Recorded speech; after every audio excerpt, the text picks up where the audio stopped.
How you doing, John?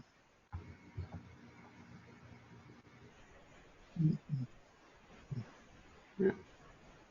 I'm gonna admit a couple others.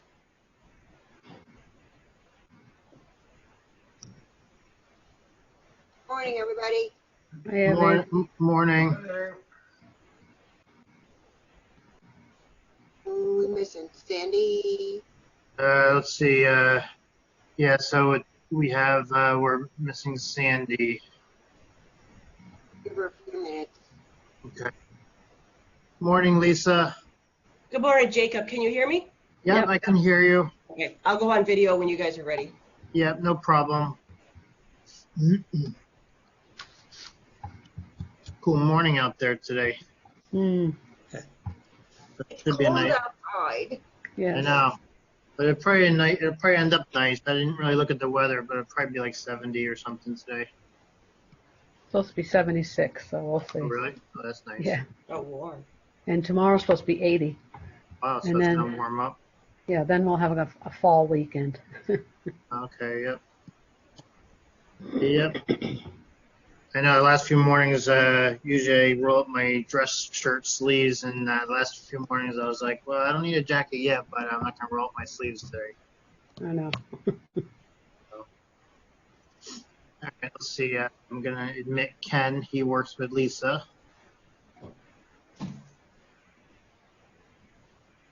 Oh, no. All right, so good morning, Ken. Can you hear me okay? Yep. Okay, good to have you on this morning. We're just waiting for one more board member, and but I'll take the time to introduce everybody. So Lisa and Ken are with us from Siegel.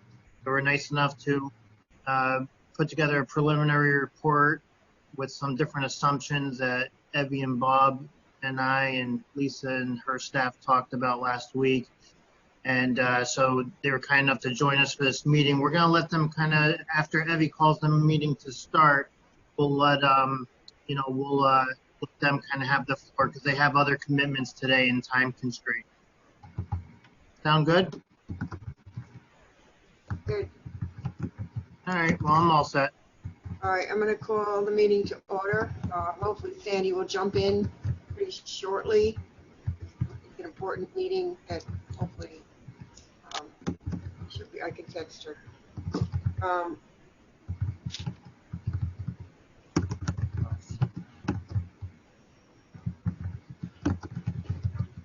Hang on a few seconds.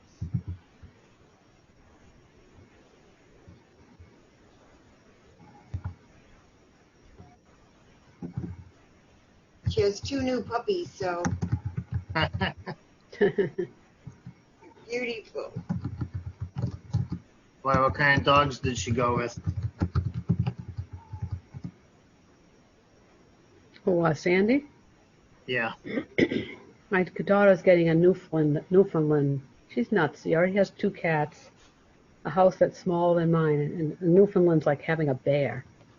Wow. They're huge dogs. Yep. Hopefully, I think Evie's texting Sandy or I what have. texted Sandy. I will call the meeting to order and introduce the actuaries from Siegel, which Jake has already done. So I will just turn it over to them, and hopefully we can answer all the questions and go through all of the statistics and assumptions and make a decision today as to how we want to move forward. So having said that, the floor is yours. Thanks, everyone, and thanks for inviting us to join us and go through our preliminary evaluation results. A couple logistical items. We understand everybody has a copy of the material in electronic form, which Jacob would have forwarded. Do you guys prefer to continue as is, or do you want us to share the screen and put it on the screen instead of seeing the 8 people? Each person does it differently, each board. Everybody have a copy? Bobby, you have a copy? I have a copy. Yeah, I have a copy. Okay, if anybody changes their mind, so we'll just refer to that. We'll be walking through the preliminary results and schedules we put together, especially with this being remote. At the end of each page, I'll probably pause a little bit and identify the page number to make sure we're all together.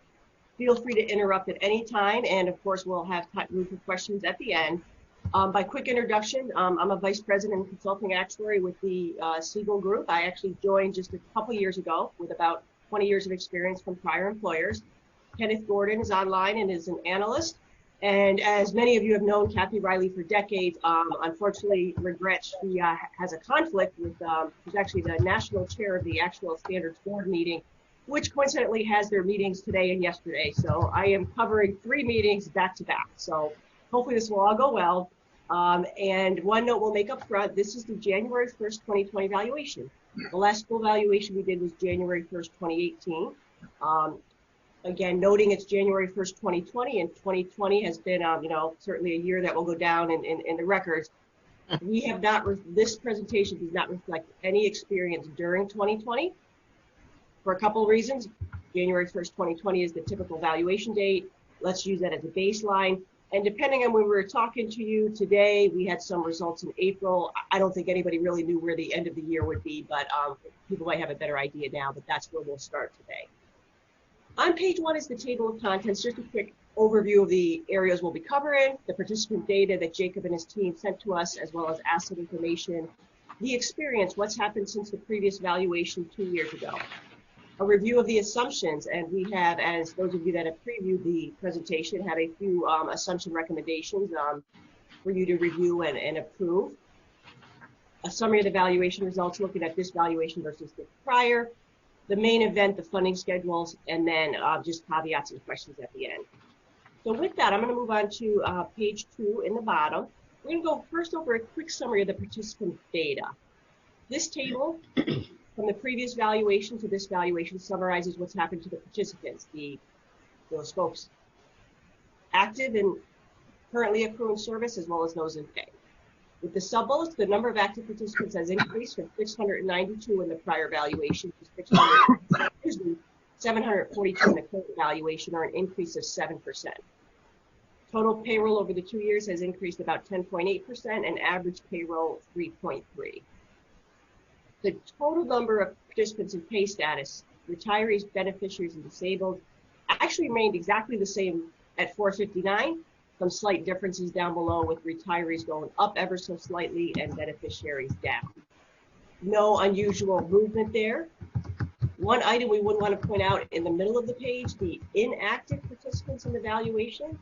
These are folks that used to work for the system and are either due a vested benefit in the first sub-bullet, meaning they have more than 10 years of service, or just a refund of their contributions. In both of these cases, these numbers have increased significantly as a percent, 20 and 25%. We've actually been seeing that a lot this year across our systems. The one comment I will make, nothing to be alarmed about at all. These folks have very, very small liabilities. I would almost call it rounding error. So if somebody said, wow, how could that change? If your number of retirees or actives change by 20 or 25%, we'd be concerned. But again, there's no concern, but we did want to point out that increase is much higher. And we have seen that with many systems this year. That's a summary of the participant data. And again, we thank Jacob and his team for providing all the data. As we move on to page 3, titled Financial Information at the top, we'll talk about the assets and what has happened with the assets since the last valuation. In the first bullet, we're going to talk about the rate of return on the market value. As everybody knows, 2019 was a very strong year, just under 16%. 2018 was not such a strong year at about -2%. So those are the rate of return on the assets in the fund. As you may recall, for most of our calculations, we do an actuarial value of assets, or a averaging over several years. The rate of return for the most recent years, 2019, was 7.09 and 5.93. So there's 2 items we want to note there. Those are closer together, less peaks and valleys, as we would say, versus the market value as we would expect. However, those are each less than your assumption of 7.25%. So contrary to what many people thought, and this has been the same with every system that has the same asset valuation method of view, there is an actuarial loss when measured on the assets for the purposes of the funding schedules. In the second ballot, we'll look at the actual value of assets as a ratio of the market. For this valuation, it was about 96%. The actual value of assets was 175.5 versus the market value of 182.2. In your case, that ratio is almost the exact same as the previous valuation at 96.1. So with that, this is where, again, the actual value is an average value. So what does this mean? When the actual value is less than the market, it means you have these we'll call unrecognized gains in your market value that you're not recognizing in your, actual gains in your market value that you're not recognizing in your actual value. So in the third bullet, that's 6.7 million of unrecognized gains. We normally say that's a nice place to be. It's a little cushion in your back pocket for future volatility losses. However, we certainly will note the 6.7 is not a huge percentage of assets, especially given what's happened in 2020. However, all things being equal, a gain is a better place to be than having a loss, but we did want to note there is a slight gain there in your back pocket, as there was in the previous valuation. When we put together funding schedules, as is our normal cost, and I think across all of our clients, we do not recognize this gain. So again, it's a little cushion in your back pocket. Can I interrupt you? Can I interrupt? Well, I have a question, but Jake, Sandy can't get in. Can you send her the link? Yeah, I just sent it to her, and I just went down to her office, but I just sent it to her. She must be working at home today. Yes, she is. Okay, yeah, I just sent it to her. Thank you. I'm sorry, Lisa. I didn't mean to interrupt the flow. Oh, no, there's no problem. I do have a question back on the previous page, page 2. I always have this question every time we do one of these studies relative to the number of employees. And in the past, we could never get it right. So, and I see an increase of 7.2%, which was, it's about what, 50 employee increase? Correct. I don't know.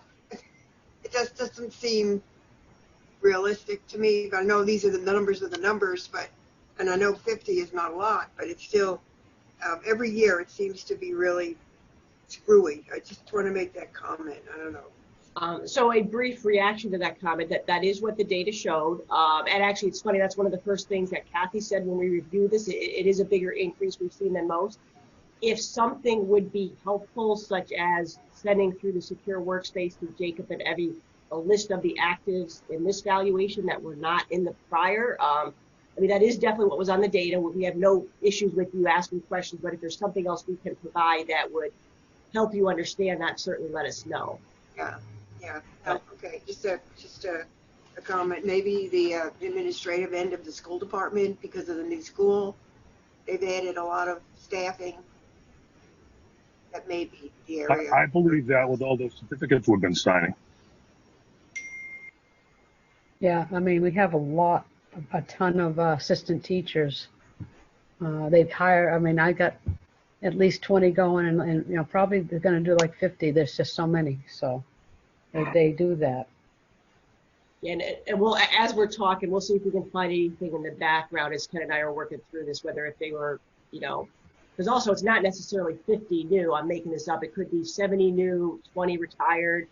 Out of the 70, were a ton of them in school or certainly departments. So we'll see whether we can, whether we go. And the other comment we wanted to make is similar to what I think Liz just mentioned. In the middle of that section, you'll notice the average age in service went from 47.8 to 47.2. Your average service actually decreased from 11.2 to 10.6. So as you see, that might be an indication of those new employees with lower service. Yeah. Mm-hmm. So those kind of go hand in hand. And thanks, Ken, who's looking at all this stuff in the background as we're talking. So those two, that's good that those go together. And you know, based on that, we don't see anything unusual. If there is further information you want, certainly let us know. But it certainly could be those newer employees in the school system. Okay, for Sandy's benefit, we moved on. We're within the actuarial study, and we just reviewed page 2, which is the active participants and payroll increases. Do you have any questions on that area, Sandy? Oh, I was able to catch in. Thank you, and I apologize for my delay. So, Lisa, you are now on page 3? Yep, We had just finished up page 3 with the assets, where again we discussed the well above market value returns for 2019, less than market returns for 2018, resulting in slightly less than expected returns on the actual value, which will result in a loss, which we'll talk about more on the next page. And in your back pocket, you do have unrecognized gains as of this valuation date of around 6.7 million. So with that, we'll move on to page 4, where we look at how the experience has developed, bringing the assets and liabilities together, which make up the unfunded liability, and how's that changed with the previous valuation 2 years ago. In the previous valuation as of January 1st, 2018, the actual unfunded liability was 71.7 million. Based on the normal course of action, looking at how benefits increase, assets, we would have expected that to decrease just slightly by 1.5 million down to 70.2. After we read all the data and assets and we say, what is the starting point before talking about assumption changes, the bottom of the chart there is 70.7. That's actually only 0.5, a half million different than expected. This is one of actually probably the lowest gain losses we've had across any of our systems. However, that small loss of 0.5 or 500,000 is made up of a large number of gains and losses that add up, and we'll go through that half million and how that breaks out into assets and everything else. So in the chart, in the first sub bullet, we have changes in unfunded actual liability. We'll go through the gains and losses as they were categorized to the individual items. The largest loss by far, and this is true of most systems this year, investment loss on an actual value basis. Again, the average asset value, 2.3 million. A very slight gain due to administrative expenses less than assumed. You will always have a very slight gain or loss due to administrative expenses. We have very good estimates based on information provided by the system that will always vary ever so slightly. The third sub-bullet, loss due to mortality experience, a very small loss, 600,000 due to folks living slightly longer than projected under the valuation. The fourth sub-bullet here, the best good news in terms of liabilities going down. Your salaries were significantly less than expected versus increases, a gain of 1.9 million. The last sub-bullet, miscellaneous experience gain, that is everything else, retirements, disabilities, termination, data changes, almost a drop in a bucket compared to the size of the system, 400,000. So all of those items, looking at the gain and loss versus the previous valuation, were almost on par, just $500,000 higher, with a starting point of 70.7 million before consideration of assumption changes.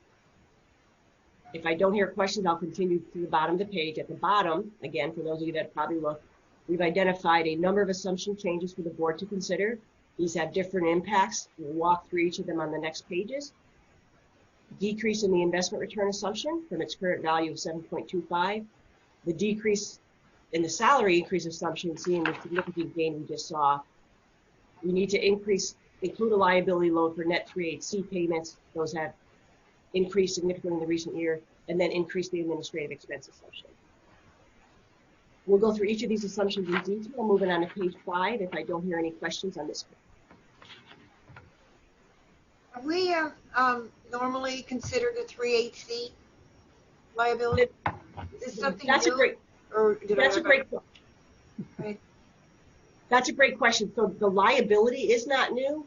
Your system has historically not had as large of numbers, and I'm going to try to pull this up quickly, and Ken's going to keep me honest. As we spoke with Jacob during some of the pre-calls, your net 3C payments going out versus in over the past 4 years have increased from 140,000, which is, we'll say, close to zero, up to 600,000 and 500,000 the past 2 years. So that's when we had those prior calls. We said, hey guys, we're seeing this. This is pretty high. Unless there's a better estimate, we believe you need to have a net 3/8C liability. If you want, we'll go ahead and move to that page 7. We averaged over the past 4 years instead of the past 2. And over the past 4 years are seeing net of 500,000 going out versus in. Therefore, unless there's a reason that there's a better estimate than that, we need to include a liability about 3.6 million. For what it's worth, there are several systems that saw this for the first time this year. Is that partially due to the cleanup that's being done on, Yes. I would, on Yep. the, what is it, state or teachers? I don't know. The one we This have might be a the good time. lawsuit. this might be a good time for Jacob because he's the one that puts it together, but that's probably, go ahead, Jacob. Yeah, I was just going to say in 2018-19, due to the Stoneham case and what you just referenced to clean up over there, Evie, is we were sitting on an unpaid liability for 2018. So we had to do catch up this year, paying after we isolated, and we talked with Michael Sacco, of course, but, and I have contact over at Mass Teachers, but we were able to boil it down to a list. Those people that are still waiting in the wings, if you will, or in the balances of justice, are those part of the Stoneham case. We were sitting on all of 2018 that we had to pay in 19, and then all of 19 we paid in the beginning part of 2020. So over the last 2 years, yeah. That is not the part that we have this lawsuit involved something under 100,000, I think. It wasn't a big amount. Right. But, that's true. There's only like 6 or 8 people involved that from Needham, but the whole bill, the whole liability for the rest of the bill to 2018, Juanita didn't pay. Probably sitting on it, maybe on advice of Michael Sacco for the time being. But I'm just saying, the last 2 years we had to pay the full liability in 19, and then we did one in 20. I guess what I'm alluding to is could this possibly be an anomaly? So I'm going to add on to what Evie's saying, and what we're trying to do here without having the information that you have is what is the best estimate of the long-term net 3HC payments. If it is something other than 365, please send that to us, but we don't have a way of knowing that. So we normally average it about 2 years, given the variability we saw. We did it over 4 years. If based on, as Jacob said, it sounds like there's a lot of moving parts, a lot going on. If there is a stronger, with some of our administrators, as they have more information, they literally go through it person by person and they say, this is the estimate going forward. These are the board assumptions. We are doing our best based on the limited information we have.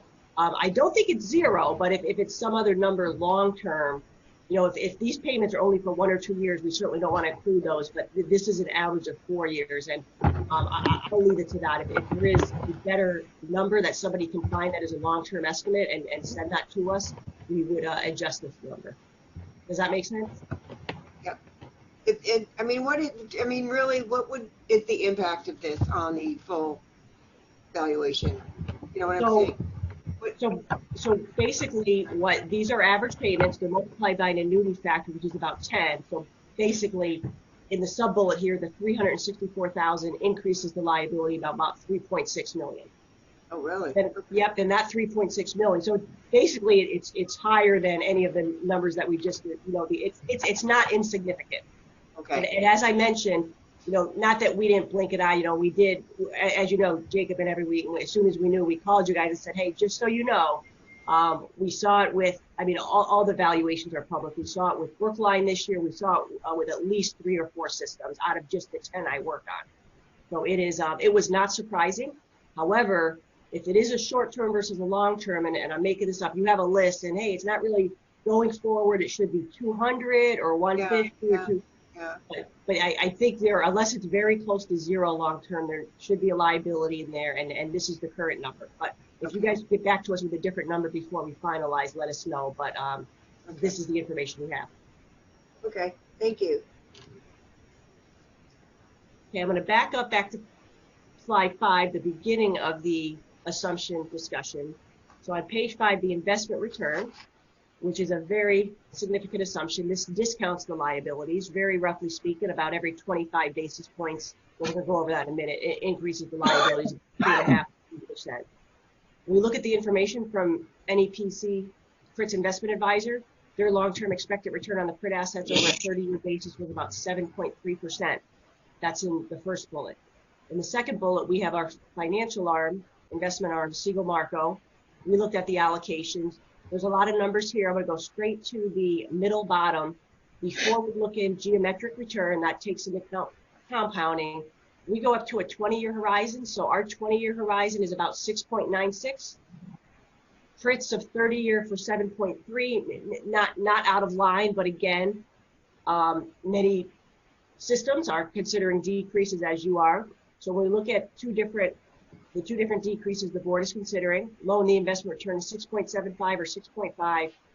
The amount that those are going to increase the liabilities on the bottom, 13.1 million on the liability, the normal cost, 700,000. And then if you did go all the way to 6.5, it would increase the unfunded liability by about 20 million and increase the normal cost by about 1.1. So each time you decrease the investment return, that's discount on the liabilities go up. So one of the key decisions the board will want to make today is what investment return assumption we will use, as well as the next three assumptions, which I think are a little bit more come from our side. As we move on to slide 6, if I don't hear questions, the salary increase. As you guys saw on the chart, there was a significant gain this year in the salary increases. So we would recommend a decrease in this assumption. In the first bullet, your current assumption, it is a large chart. It's graded by years and group. In short, the way we look at this, the ultimate rate on the bottom of group 1, 2, and 4 is 4.25, 4.5, and 4.75%. Based on what we saw in the data, and again, I will say a number of systems we are recommending salary decrease assumptions for this year, very similar to years they saw gains. Decrease in that long-term assumption at the 9-year, which we pushed out to 10 by about 50 basis points. I won't go through every number on the chart. It's graded throughout, but the most important number is the final ultimate number. Based on what we saw in the experience this year, we would recommend decrease in that. That would decrease the unfunded liability by 2.4 million and decrease the normal cost by about 300,000.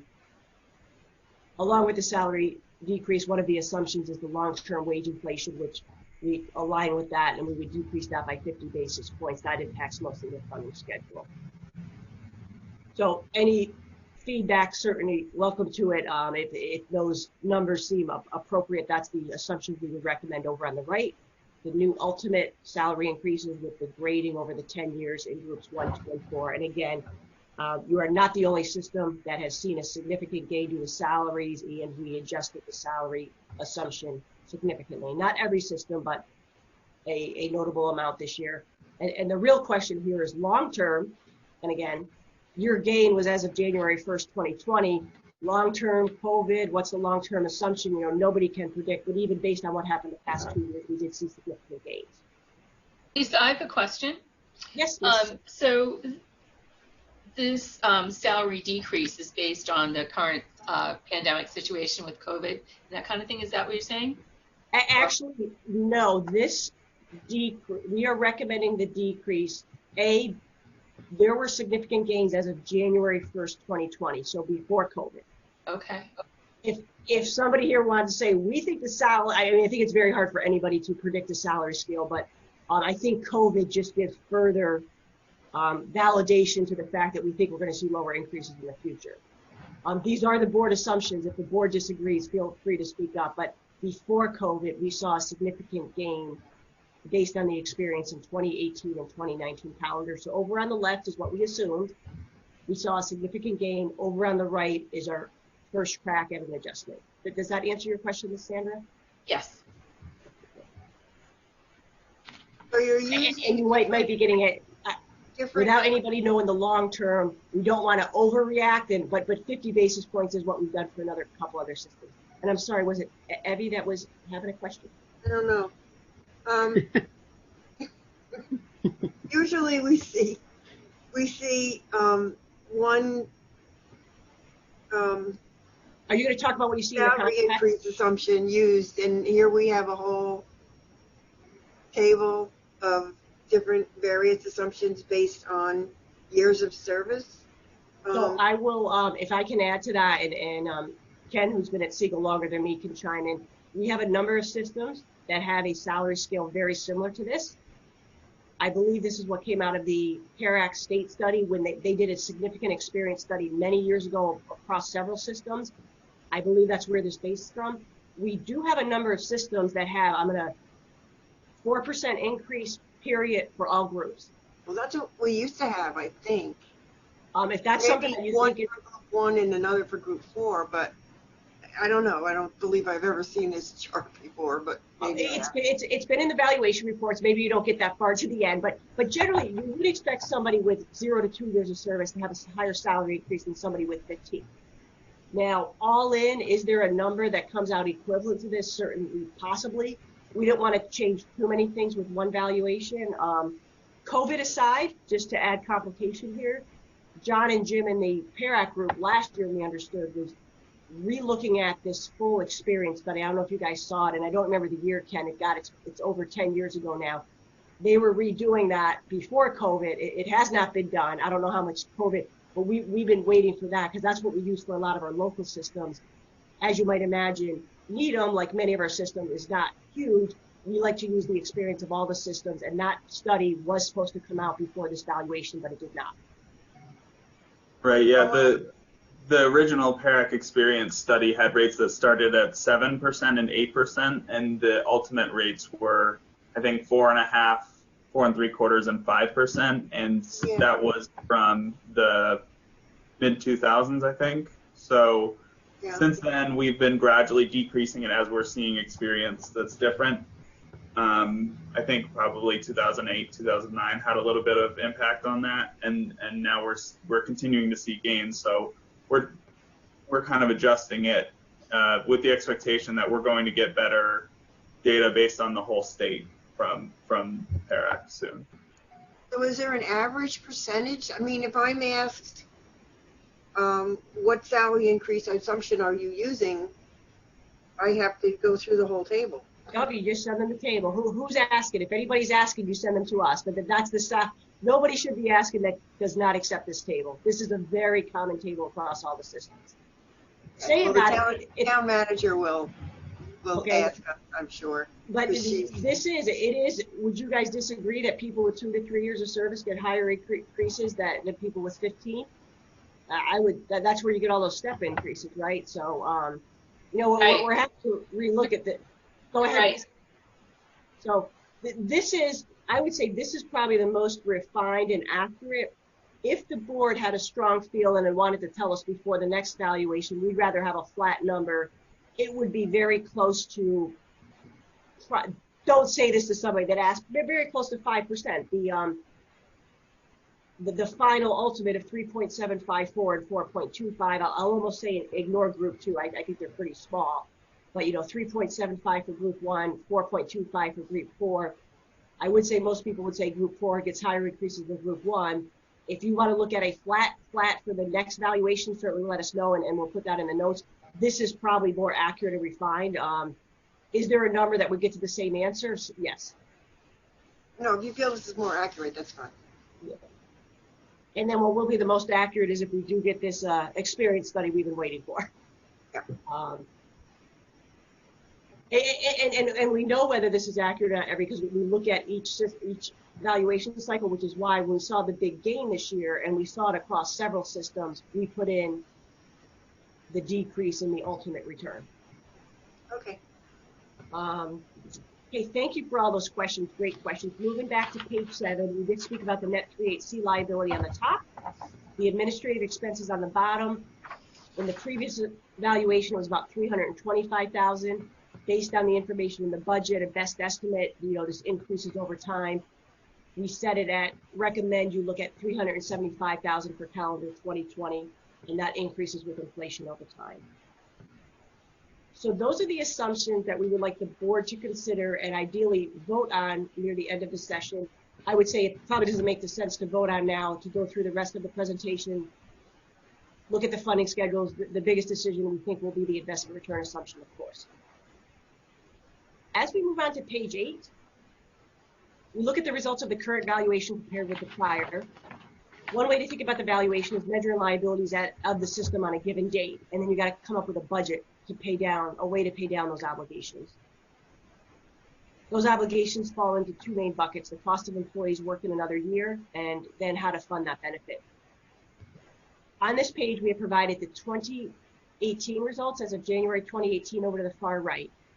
In the middle, we have the 6.75% investment return assumption, and over to the left, the 6.5, which was also asked for. As I go through this chart, I'll probably focus on the far two to the right, so we don't take up too much time. All of the results over on the left, the 6.75 and the 6.5, do reflect the assumption changes we just recommended, the salary increase, the administrative expense, and the net 38C.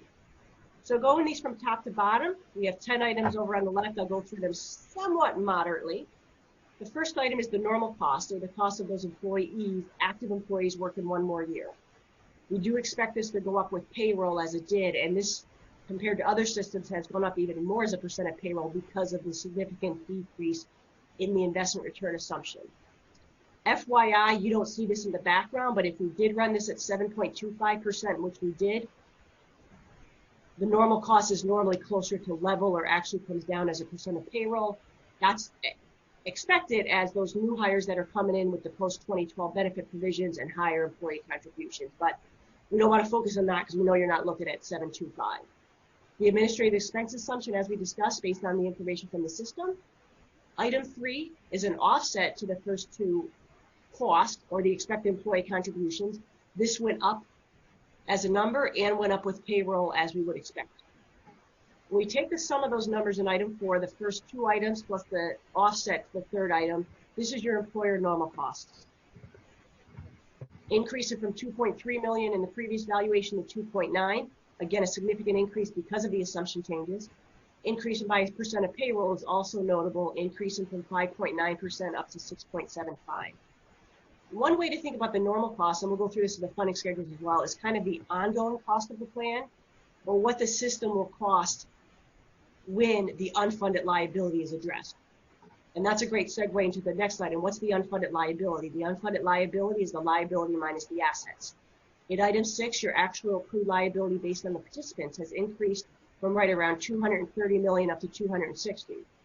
We do expect this to increase over time, plus you have the significant assumption changes this year. Note the actual value of assets did increase significantly from 158 to 175.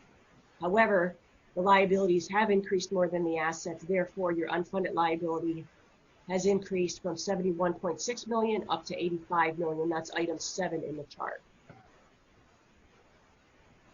Looking at a quick snapshot of the funded percentage, first based on actual value of assets, or the average, very slight decrease from 68.8 down to 67.35.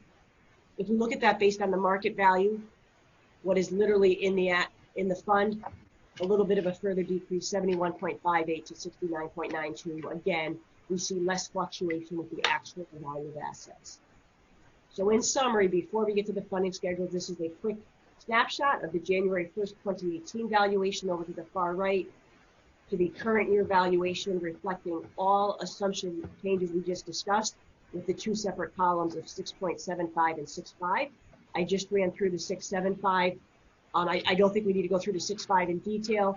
That obviously, all liabilities will be higher, all assets are the same, so a higher liability in item 7 and lower funded percents. I know everybody's looking forward to the main attraction with the funding schedules. If there's no questions on this page, we will look to move forward to page 9. On slide 9, named funding schedules at the top. A quick summary of the previous funding schedule. The board had approved a funding schedule that was fully funded by 2030, with appropriations that increased 9.5% per year through 2024, and then lower for the rest of the funding schedule. We do have a copy of that funding schedule on the next page. We won't spend much time on there unless anybody suggests. As was requested, we included a first schedule with the 7.25 investment return assumption to show what the funding schedule might look like before the investment return assumption. It does reflect all the other assumptions. We understand the board is not really considering this, but we did put it together for a comparison. Importantly, in the third bullet, we have compared a number of funding schedules that vary by each of the investment return assumption that we spoke about, the 6.5 and the 6.75, a different full funding date, and the appropriation increase that is needed to get to that full funding date. We'd like to note at the bottom in each schedule, the fiscal 2021 appropriation is set equal to the amount determined with the prior valuation. That's the starting point for all of them, and that does not change unless somebody is going to amend it. The appropriations are assumed to be paid on July 1st, and as we mentioned, the projected unfunded liability does not reflect those deferred investment gains, which you will continue to have in your back pocket. So again, wording summary, but let's move on to the numbers, which everybody's interested in. The first 2 pages I'm not going to spend a lot of time on. Page 10 is the previous funding schedule, copied exactly from the previous valuation. As we mentioned, fully funded by 2030. Appropriations increased 9.5% for about 5 years, and then just under 4.5% after we consider the increases in the amortization. I'm not going to spend a lot of time on this page. We then put together 5 funding schedules for this year's valuation. Page 11 has the 7.25. Based on what I've heard from the feedback so far, let's move straight to page 12 and start with the 6.75, unless there's a different recommendation by the chairperson. We look at Schedule 12, we're going to start with the 6.75 and the 6.5% assumptions. As I believe you guys do not look at 20 or 50 or 100 of these a year like Ken and I do, so we're going to spend a little time to reorient you if that would help. The funding schedule, previously we mentioned 2 main buckets in the results. The ongoing cost of the actives, accruing benefits, active employees only. That's item 2, the normal cost. One thing we like to point out here, that normal cost starting out at 2.97 million does increase with payroll and some mortality adjustment.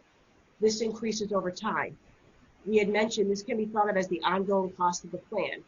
For purposes of discussion, I want to point you to the bottom, 2031, after the system is fully funded and the unfunded liability is addressed, the only cost of the plan is the normal cost, $4 million. That's our goal to get there when there's not an unfunded liability. Unfortunately, we are not there, as many systems are not. So that's one component of the cost, the employer normal cost of actives, accruing benefits plus the administrative expenses. Over to the far right, item 5, the big number is paying down the unfunded liability that we had on the previous page. We adjust that to July 1st, the beginning of the fiscal year. This is an unfunded liability, benefits, liabilities in excess of assets, and these are benefits due to past service. This is column 5. The number starts out at about 88 million. You might want to think about this like a mortgage that you need to pay down. You need to pay down each year until you get it down to 0. In this first schedule, we kept the full funding date of 2030. When you have a full funding date and a set of assumptions, the question is, what increase do you need? We solve for that. Over to the far right, that is just below 11% or 10.95%. So in short, the total amount that needs to be paid is column 4 each year, which is the sum of column 2, the employer normal cost. Column 3 is the amortization of the unfunded liability in item 5. This amortization does increase over time. As you see, as you pay down this unfunded liability, the liability over in item 5 goes down, as we would expect. When it becomes 0 in year after the full funding date of 2030, the ongoing cost of the plan is the normal cost, or around $4 million. That is a detailed description of the funding schedule. This funding schedule is as of January 1st, 2020. It assumes all assumptions and plan provisions are met according to the valuation, which is how we normally run a valuation. And as we mentioned on the previous page, the first number in every single funding schedule in column 4 is going to be the 9.5 million that was budgeted for the previous valuation. With that, I know there's a ton of number on these pages. I'm going to go through the pages quickly because we were asked to do a variety of funding schedules. Are there any questions about the funding schedule? Go ahead. Lisa, let me just interject, because maybe the whole board, just to know where some of these assumptions came from. So obviously we couldn't have more than 2 board members on the call, or we'd have to have a whole, a separate public meeting for that. But so last week, myself, Lisa, Ken, Bob, and Evie all kind of came up with this roadmap of the assumptions that we wanted to see. I just wanted to kind of, throw that out there. And these are just for your information. We often get to ask the question, what are other systems doing? There's not a single system that we did not discuss decreasing the investment return assumption this year. Off the top of my head, I might have one system that might have kept it the same. Not too many are going all the way down to 6.75 or 6.5, but we have one of our higher assumptions is 7.25. We do have systems all the way down to the high 60s, a couple 6 systems between 6.5 and 7. So with that, we'll walk through these quickly again. Happy to answer any questions. So with the 6.75% assumption of the investment return, there's a number, there's actually an infinite number of ways to look at this, but the two main ones is a level increase. On the next page, page 13, the exact same liabilities and normal costs as the previous page. What if an increase in the appropriation of only 9.5% is feasible for approximately 10 years, and then we really need to bring it down to 5.25? What happens then? The funding schedule gets pushed out because you're not paying as many payments up front. Again, just a different version of the funding schedule. In this case, the funding date would be moved out past 2030, and we can talk more about that if the board is considering this. I'll continue to move quickly through the next two unless people want to go through in detail. On page 14, we changed the assumption. All assumptions are the same except for the investment return. If you were to decrease the investment return to 6.5%, most notably, item 2, the normal cost goes up. Lower investment return assumption, higher normal costs and liabilities. Item 5, the starting point goes up, the unfunded liability. The assets are exactly the same as of January 1st, 2020. Therefore, in order to get to the same full funding date of 2030, compared to the 6.75% schedule, these increases are up higher at about 12.75%. Exactly what you would expect. You increase the liabilities, the percents need to go up. On slide 15, we did an analogous schedule to the schedule 3 of 6.75. We said, what does the schedule look like if increases are limited to 9.5% for 5 years, and then 5.25? Again, the system gets pushed out past 2030, in this case 2033,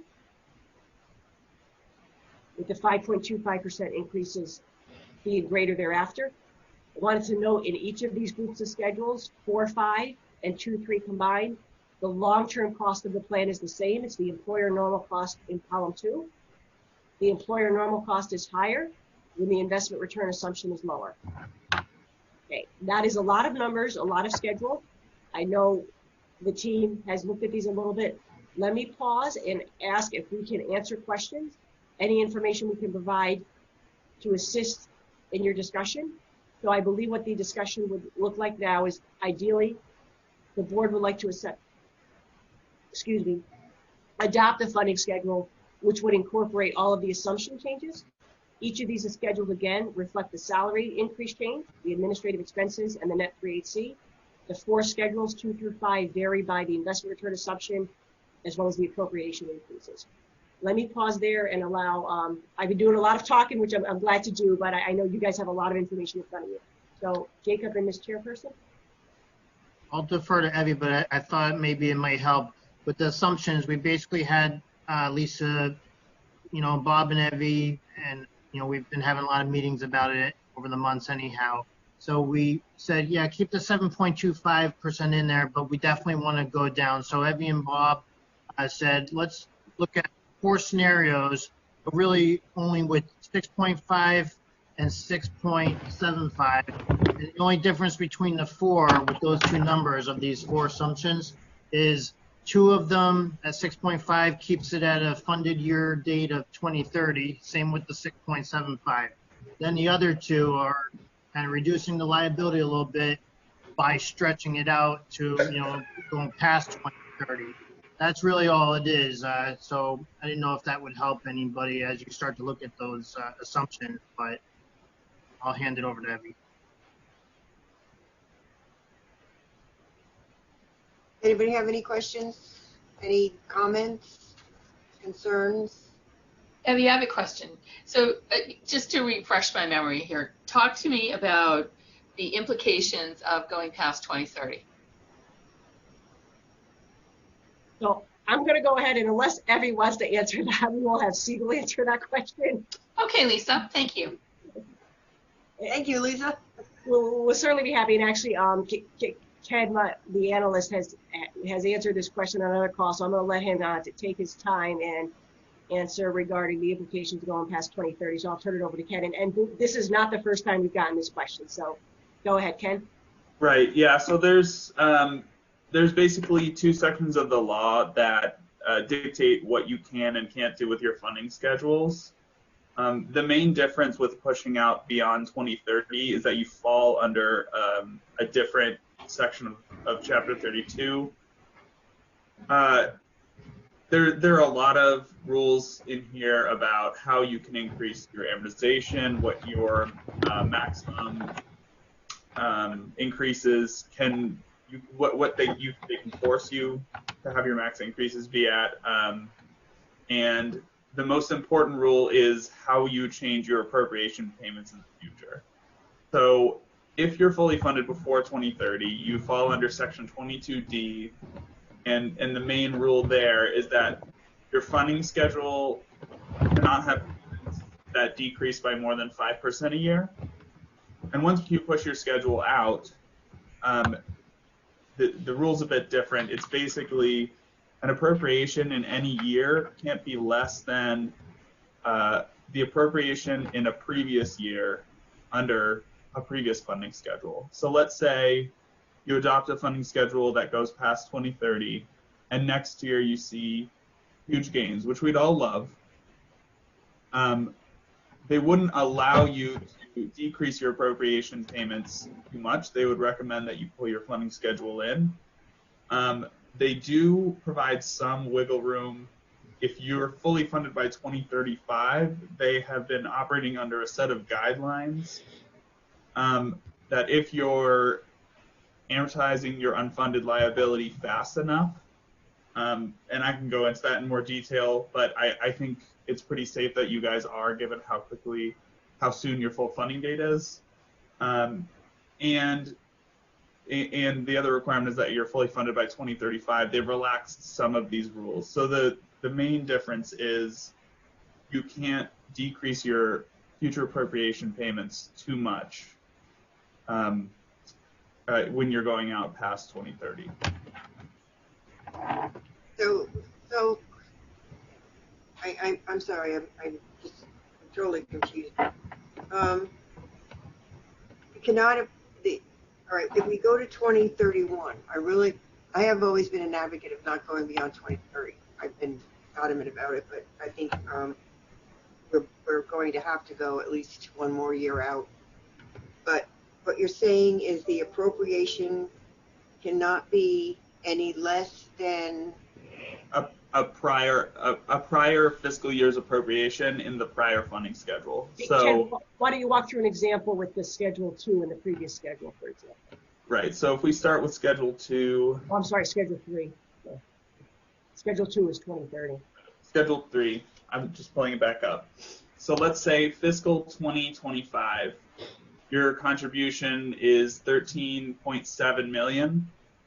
For example, if you had some large gains in the next 2 years, and your valuation in 2022 is looking really great, they might not allow you to decrease your scheduled appropriations in fiscal years 2026 and later to be less than that 13.677 million in fiscal 2025 in this schedule.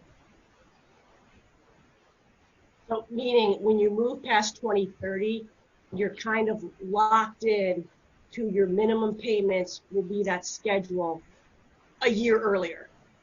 Well, how can that be when in 2032 it's less? Which schedule are you looking at right Well, now? Schedule 3? So okay, so The difference there is the end of that rule is until you're fully funded. So because that's the year you become fully funded, all you have to pay It's whatever you have to. is whatever you have left. So we're looking at, I'm sorry, I still don't understand it, but I'll figure it out.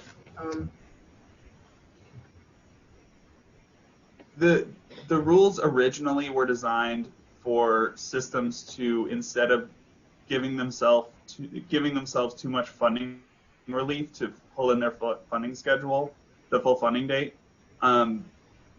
which they've relaxed some of the rules, but this is one that they sometimes will come back and say, we'd rather you pull your funding schedule in than decrease your appropriation. They have been a little more lenient with COVID lately? Actually, Abby, if you want me to provide an extreme example, and Ken, keep me in check here. Let's say you did adopt funding schedule 2, so you are fully funded in 2030. So the example Ken was just looking at, fiscal year 2025 is 14.4 here. Okay. If you had a crazy, insane gain, and in 2 years we had a funding schedule that was fully funded in, I'm making this up, 2030 with 4% increases, and that 14.4 became 12 million, lower than the previous year.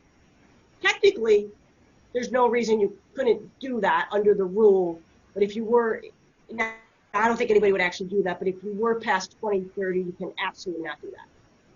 Is that? So once you go past 2030, your minimum payments in any year cannot be decreased, cannot be lower than the previous year in the funding schedule you just had. Any year. Any year. We're talking about 2025. Well, we just picked that's what was 2025 as the confusing me. middle of the page, so that it wasn't too. Oh, okay. Okay. So meaning, when you pick a schedule that goes beyond 2030, you're, I want to say, committed to those under the current law, under the absolute minimums. If you get to a new funding schedule, it cannot be lower than the payment in the previous year, the previous funding schedule. Okay. This is one reason I didn't want you to try to answer the question. It's very, very complicated, but FYI, this year we have had, I don't know how many, we've had some systems that were set on keeping it to 2030 that did have to push it out a little, and some systems did keep it at 2030. And then we have. I'm kind of focused on funding schedule 4, 6.5. Okay. Can anybody give me the pros and cons to this if we adopted this? I'll start from the actuarial standpoint. So 6.5 gives you an investment return assumption that is actually lower than the expected under most capital market expectations. What that means is when you pick an assumption that is exactly equal to your capital market expectations, there's a 50% chance you're going to meet it, and there's a 50% chance you're not. This gives you a greater percent chance of meeting that assumption each year. Further, if you were to look to the future, some people might say our capital market expectation is going to be lower in 2 years.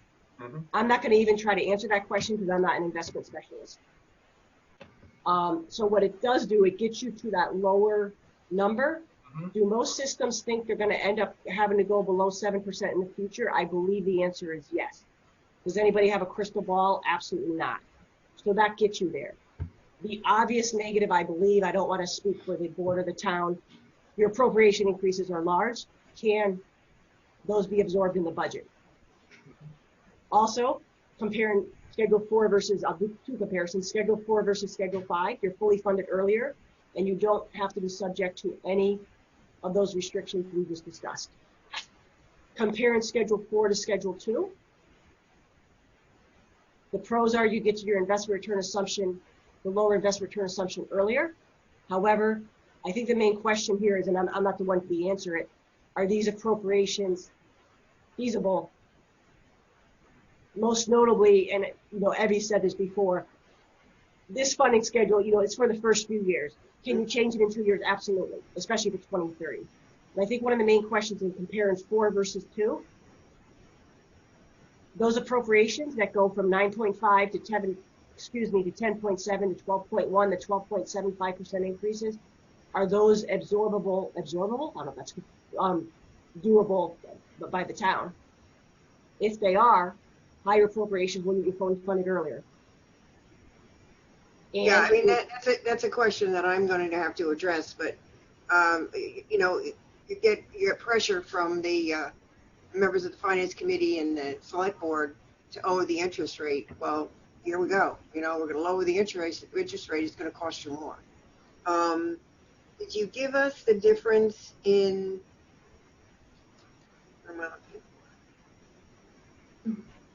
I don't know. That one just went out of my head. Anyway. 4, 5. Is there any thoughts on the board's part as to increasing? My preference is 6.5%. that we actually go with a rate of 6.5%. So the question that I have to the board is, this schedule presents it out to 2031. Well, actually, in 2031, it's zero, so We're fully funded in 30. It's fully funded in 30. Yeah, that's the normal cost Oh, each by year 30. after that. Oh, I thought we were going to go 31. No, it just shows that we're fully funded in 31. Yeah, and on Schedule 5, we're fully funded in 33. Yeah, so in the year after the year you're fully funded, the payment goes down to the normal cost, which Jacob was just confirming. Okay, I was reading it wrong. So, Evie, which column is the column that we will ask the town to pay? Column 4. So I think there's a balance between the board's assumptions, what the town can absorb. Everything will get you to fully funded. It's a different total length and a different how the increases work. And again, there's technically an infinite number. We started out with this group. And So if we were to look at 5, Schedule 5, the appropriation for FY22 would remain the same as it would be, if I'm looking at it right, in our current schedule. Yeah, 21 is the same as. Well, 21 is the same because that's already budgeted, but 22. So let me add to what 1.4 million under this schedule. To add to what Evie's saying, in schedules 3 and 5, the first few years will be the same because the 9.5% that you had in the previous valuation for 5 years, the first 3 years of that comes in. So it is identical through, see how quickly I can do this, through 2023 and 2024. So, and this is fully funded at 2032? Which schedule were you on? I'm sorry. Schedule 5. Schedule 5 is fully funded in 2033. I think that's a better selling point to the town. I mean, we're keeping the appropriations the same and lowering the interest rate. I mean, that's a pretty good deal. Put that in layman's terms. I don't know. What does everybody think? I'll throw this out there for Bob. The difference between Schedule 4 and Schedule 2, it looks like about $2 to $3 million in appropriation difference each year, with 3 being about the highest, and that's around like year 2024-ish, 2029-ish. Where are you looking, Jake? I was Bob was asking about funding Schedule 4, so I was comparing that to funding Schedule 2, and the net difference is basically the appropriation would increase $2 to $3 million each year. No, that's not right. But Actually, whatever. let me add on to what Jacob's saying. He brings up a very good point. The appropriation is increasing. It increases very slightly in the early years, a couple $100,000, and then by that time that compounds out to 2030, it's about $4 million. So because the increases are compounding on top of each other, so the first few years, if you were to put these side by side, I'm going to try to do this quickly. Funding Schedule 4 in 2023 is $300,000 or $400,000 higher. When you go to 2030, it's almost $4 million higher because those increases are compounded upon each other. So I know. I think the point he was trying to make is the increases are very different in the early years. The increases become larger in later years because they are adding on top of each other. Yeah, but I always, like I've said, I always only look at this for 2 years out because this is not going to be the schedule in 2030. I mean, if you look at it only 2 years out there, the numbers are not that different. Yeah, it's 2 year. It's a 2-year schedule. I don't know.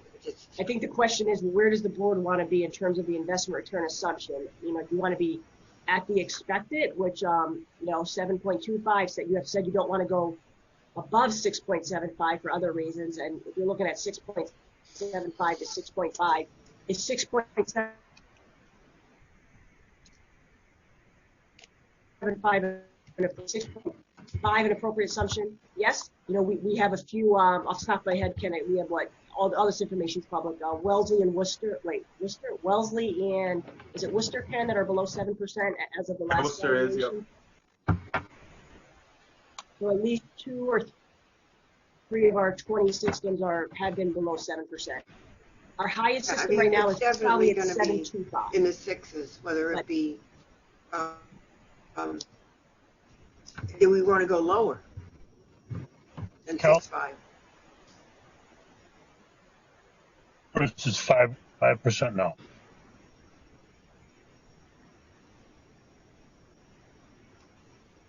All right, so we have a decision to make as to where we want to go, or if we want any further information from Lisa and enough Ken. information.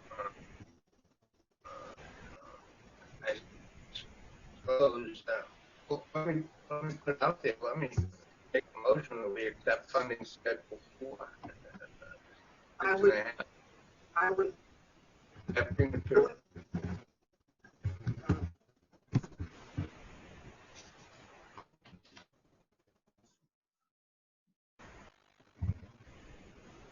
All right, I have a motion to accept Schedule 4.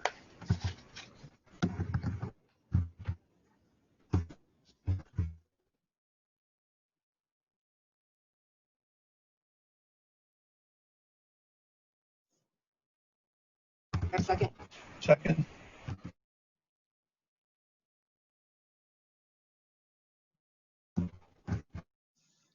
Go along with this. I'm just thinking there's going to be other things that it's tough here to do so.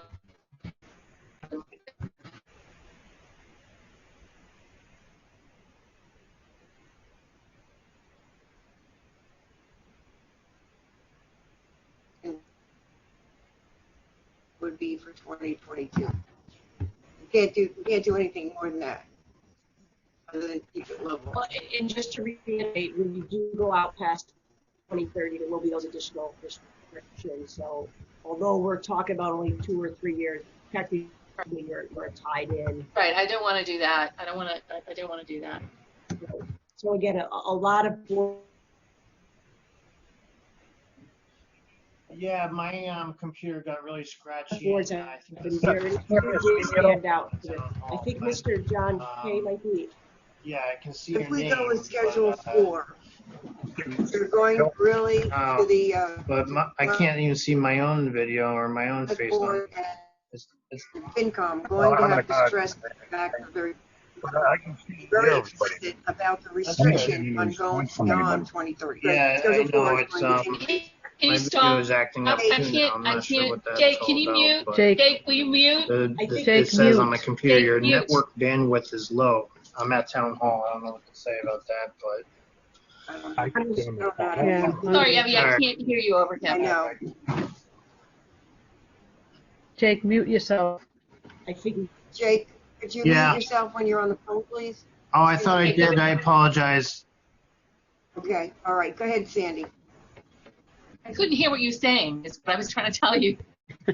Abby, maybe start over with that section. I think there were 3 different voices. Yeah, I think, well, if we were to go with Schedule 4, we would have to do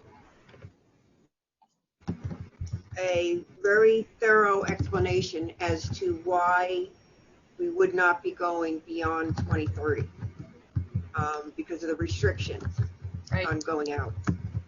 But if we go with Schedule 5, there is no increase in the appropriation for 2022. It would be in accordance with the current schedule. We can't do anything to that. So But Abby, if we go with Schedule 5, we're extending our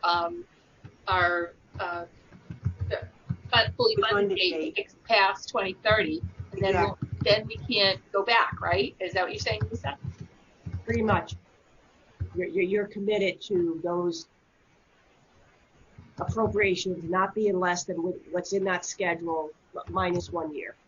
But if we do this again, we do another assumption in two more years, Mm-hmm. and are we able to shorten up our fully evaluated date? You can always shorten the funding schedule. CARE Act loves that. And what's it going to look like in 2 years? We have no idea. But did that answer? In 2 years, can you bring? Are you asking if this year you go out to 2032? Can you bring it back in 2 years? Yes, I'm asking that question. Absolutely. The CARE Act always loves you bringing it in. This year, there's more and more people looking at more items because before COVID, there were significant losses in most plans. And then everybody has COVID in the back of their mind and nobody can predict the future. But yet, CARE Act always loves you bringing it in. And if you were to bring it in, you probably would have resolved the issue of having the appropriations out years. You would have to have significant gains somehow. Is that going to happen? It could. I don't know. But I think one of the big questions here is what investment return. You know, you have schedules 4 and 5 versus schedules 2 and 3. It sounds like most of this discussion is focused on schedules 4 and 5 right now, but we still do have 2 and 3 as well. But we'll answer as many questions as we can. And Schedule 2 is it's a higher return rate that we assume, right? And is that correct? Yes. That is correct. It's okay. It's 6.75 versus the current 7.25. If we were to extend the schedule beyond 2030 this year, and in 2 years something miraculously happened and we could shorten our schedule back to 2030 or prior, can we then reduce the appropriation if we go back to 2030 funding? I believe that's correct. I don't think we've seen that situation. And actually, what you just described, although we can't do it on the phone, I think it's almost mathematically not likely to happen. If you have a gain and it came back, I believe the appropriations by default would have met the prior rule. It's too hard to say like this, but to your point, if you pick an assumption like 6.5, to be honest, I think the most likely assumption that could result in gains is the investment return because it varies the most. You know, we're not, or actually, I'm sorry, salary gains. If you guys think those salaries are still high, you could see salary gains again in 2 years. But again, the best estimate assumption, assuming there's all experience meets assumptions, which there's 0% chance that's going to happen, but it's our best guess. If you result in gains and you come back to 2030, I agree with Ken. I think that's it, but I don't know if we've ever seen that. But I think You also ever seen anybody go back? We've done that in the past. We went from where years ago when the funding schedule was 2028. You were at 2024, but anyway, that's I don't know. But I think you would be okay there. Yeah, it's a pretty unusual situation. Okay, I do have a motion and I do have a second. So I have a motion on the table. Is there any further discussion on this, or do we want to take a vote? Right now, I'm confused. All right, I'm going to bring out. I want to discuss why would you not go with Schedule 2? Schedule 2? No. I know you're looking at like not an option. You want to go to 6.5. Well, if I can chime in, we're trying to do what Sandy's suggesting. Maybe Evie, can you focus on why you're suggesting a 6.5 versus 6.75? I think. I mean, I'm not trying to question. I'm just maybe that would be helpful for all the board members before they vote. And you know, the 6.75 is below your current assumption and is above where the market expectations are on a factual basis. Again, one of the advantages of having an assumption lower than the return is you have a better chance of meeting it. But Evie, maybe you can talk about the 6.75 versus 6.5 and your thoughts on that. They're both acceptable.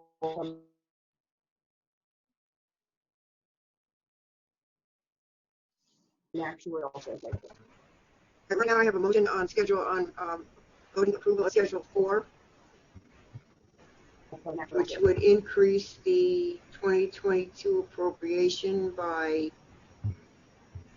an additional $300,000 on top of the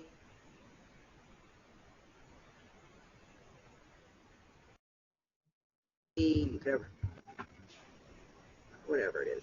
Well, realistically, we would not only be Yeah, doing 20 $1 million increase. Well, I'm sorry.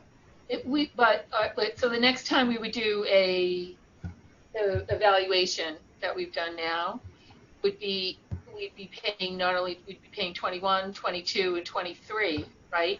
Yeah. Right. Yeah. So It'd be 1/1/22, 23.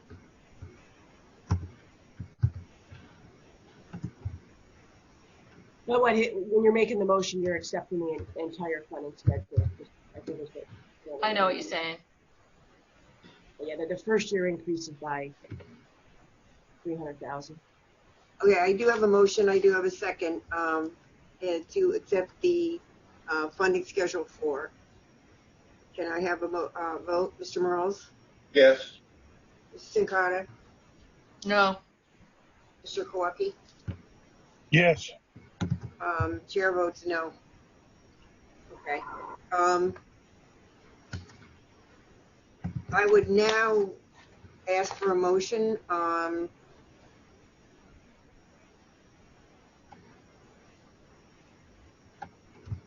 What do we got? What was the vote, Jake? And, you did no, Sandy did no, Bob yes, and John yes. Yep.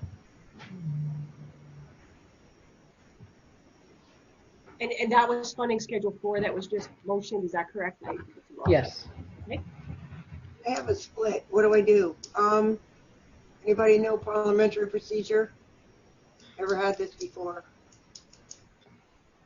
A motion no. fails, I believe. Yeah, not passed. Okay. So maybe we'll table it, or I think before we continue with any other motions, we're going to need further discussion on this, because I believe the board is definitely split on which schedules to accept. How does everyone feel? Well, with the My personal preference is schedule 5. Would it be inappropriate for the no votes to select a schedule or what schedule they're thinking of? Can't understand you. I think I was clear. I could realistically do 2, and knowing where we stand, this current situation and everything, I feel comfortable saying 2. I agree, and I had many discussions with you and been honest that I wanted to go down to 6.5 totally, but now, knowing or seeing what's happening at work and the realism. You're in a tough situation. I am, because we don't. We're struggling to bring employees back to work. You know what I mean? We're struggling to have employees in the program. So that's where I've got this dual kind of thing going on. So.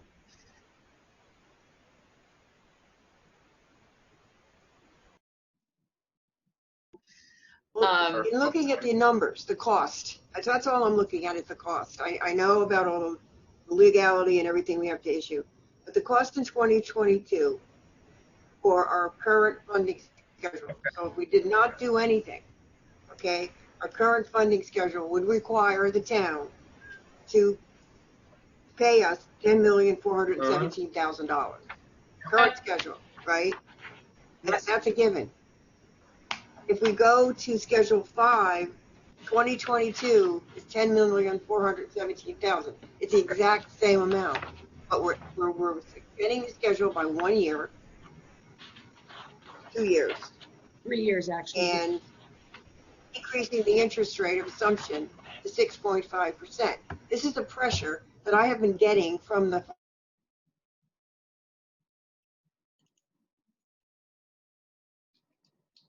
personal opinion is. So, I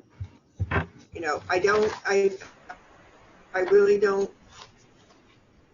If Schedule 2, would you be more comfortable with the if you're more comfortable with leaving it at 2030 and not extending the schedule, then, we have a problem. And, Schedule 2 increases the appropriation for 2022. It Although, does. are you more comfortable going to 2033 as you are 2032. But Schedule 5 goes to 2033. 33. That's correct. Funding Schedule 5 is 2033. Funding Schedule 3 is 2032.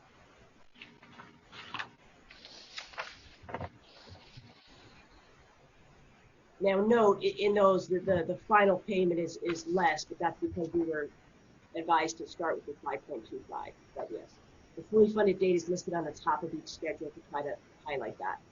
So Schedule 5 is 2032, correct? Schedule 5 is 2033. If it helps, it's in the title at the top of the page.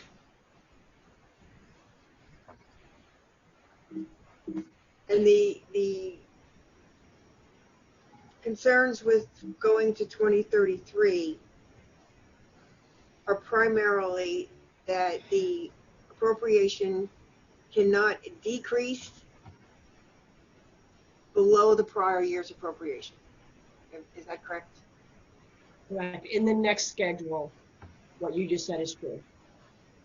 In the next schedule in 2 years, a current year's appropriation has got to be at least as high as the appropriation in this schedule for 1 year earlier.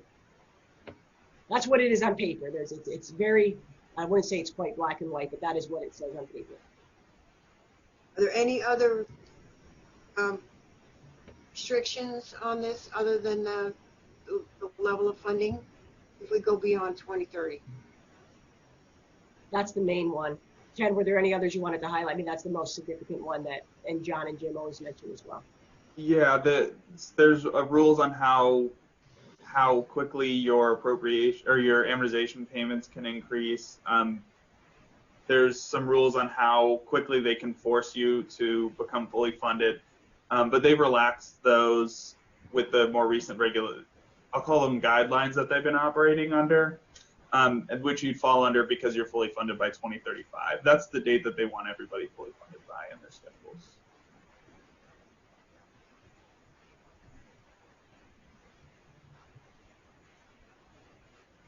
What do we do? We need to just have further discussion on this? Or do I have another motion to do something else? Okay. Okay, I think we're going to need further discussion on this, and Lisa and I know Ken, you're probably beyond your other meeting that you guys were scheduled to do. I'm sorry to be there. So I think what we're going to do is we will not make a motion right now, make a decision right now, and we will discuss it further and maybe get back to you with some other scenarios that we need. So at this point we will let you know. And I want to thank you very much for putting up with us and listening to our questions and complaints.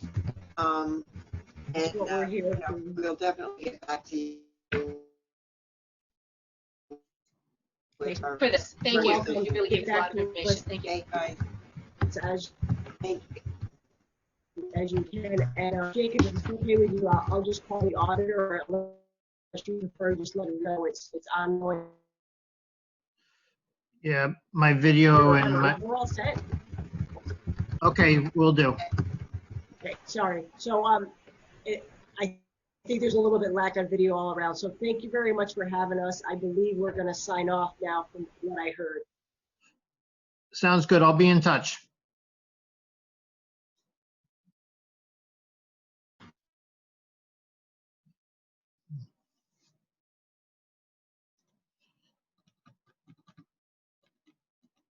And then everything, as you go through, email us, schedule a 15-minute call, any other questions, we're happy to run anything, get everybody here and come to decisions. 7.5. Does it have to be in increments of quarters? No, could be anything. Before, does it have to be in increments of quarters? So, is there Megan, speaking of the auditors, the GASB stuff, is this gonna, it's not deciding, no, this won't,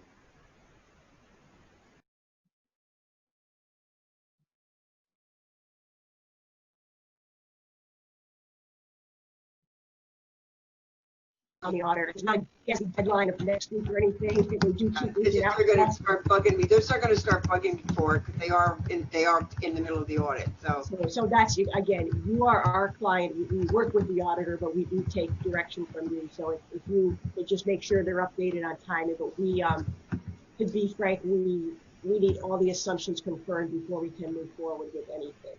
Okay.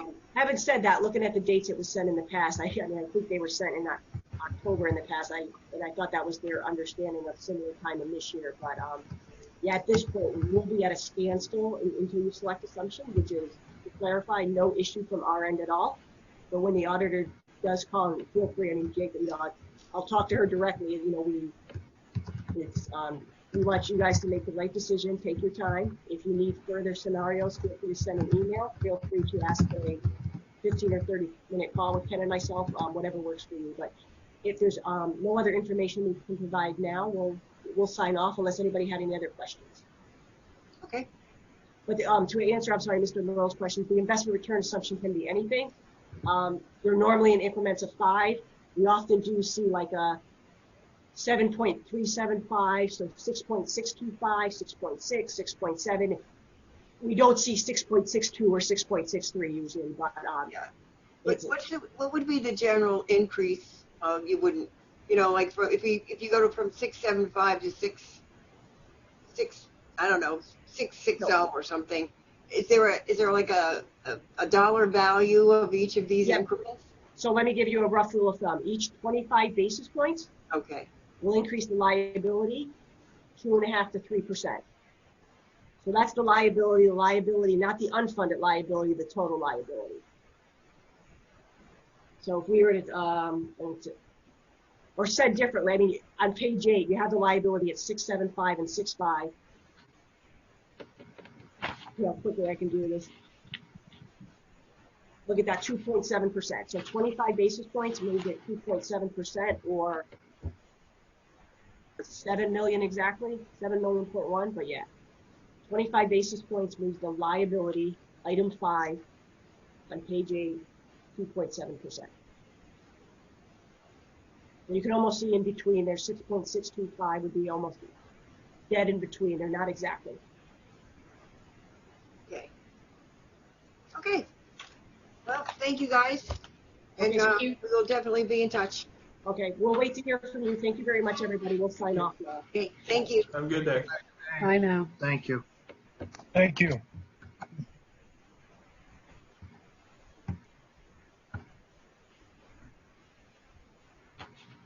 Hey. Yes, Evie, by the way, yes, if the board is tied on a vote, they have 2 options. They can either table it to next meeting, or they can continue to talk until someone swings a vote. So. Well, actually, we'll have a new board member next meeting. I called it, so, but we are continuing the discussion anyway, so whether passed or failed, we're continuing the discussion. We could always, Abby, couldn't we call it a non-scheduled meeting for like a next week or something like that if we're able to come to it? Yes. So let's just wait. Yeah, I have down in my minutes that you're tabling it, so. And if we make a decision, we'll have a little side meeting, and then I can, either add it to the minutes or have a separate, so. We didn't really table it because it wasn't tabled, so. It was a tie vote, Was right? tied, Tie so, vote. and then you want further discussion. So we're continuing discussion, I guess. I don't know. Never had that before. Okay, so Sandy, you want to, John, can what you did hear you me? want to do? You want to have a John has something to say? scheduled meeting for next week? I want to hear what John has to say. Hi, can you hear me? Yeah. Yes. Yeah, I think no matter who gets elected, we could be in negative interest rates by February. So, the trend is going to be way down, the assumption. So what are you saying, John? I mean, how do you feel about Well, where we should move? CalPERS is already at 5%, and they're talking about going to 4. Who? The California state retirement system. So, we're talking about 6.75, 6.5. In the real world, in that 6 months, we could have negative interest rates like Europe, which will really put a kink in things.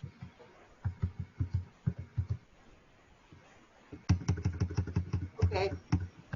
All right. Well, let's continue with the agenda and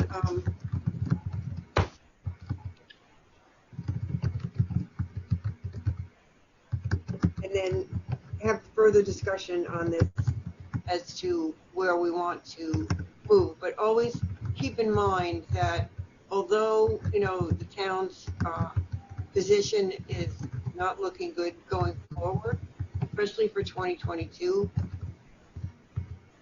we do get I get a lot of pushback from different boards.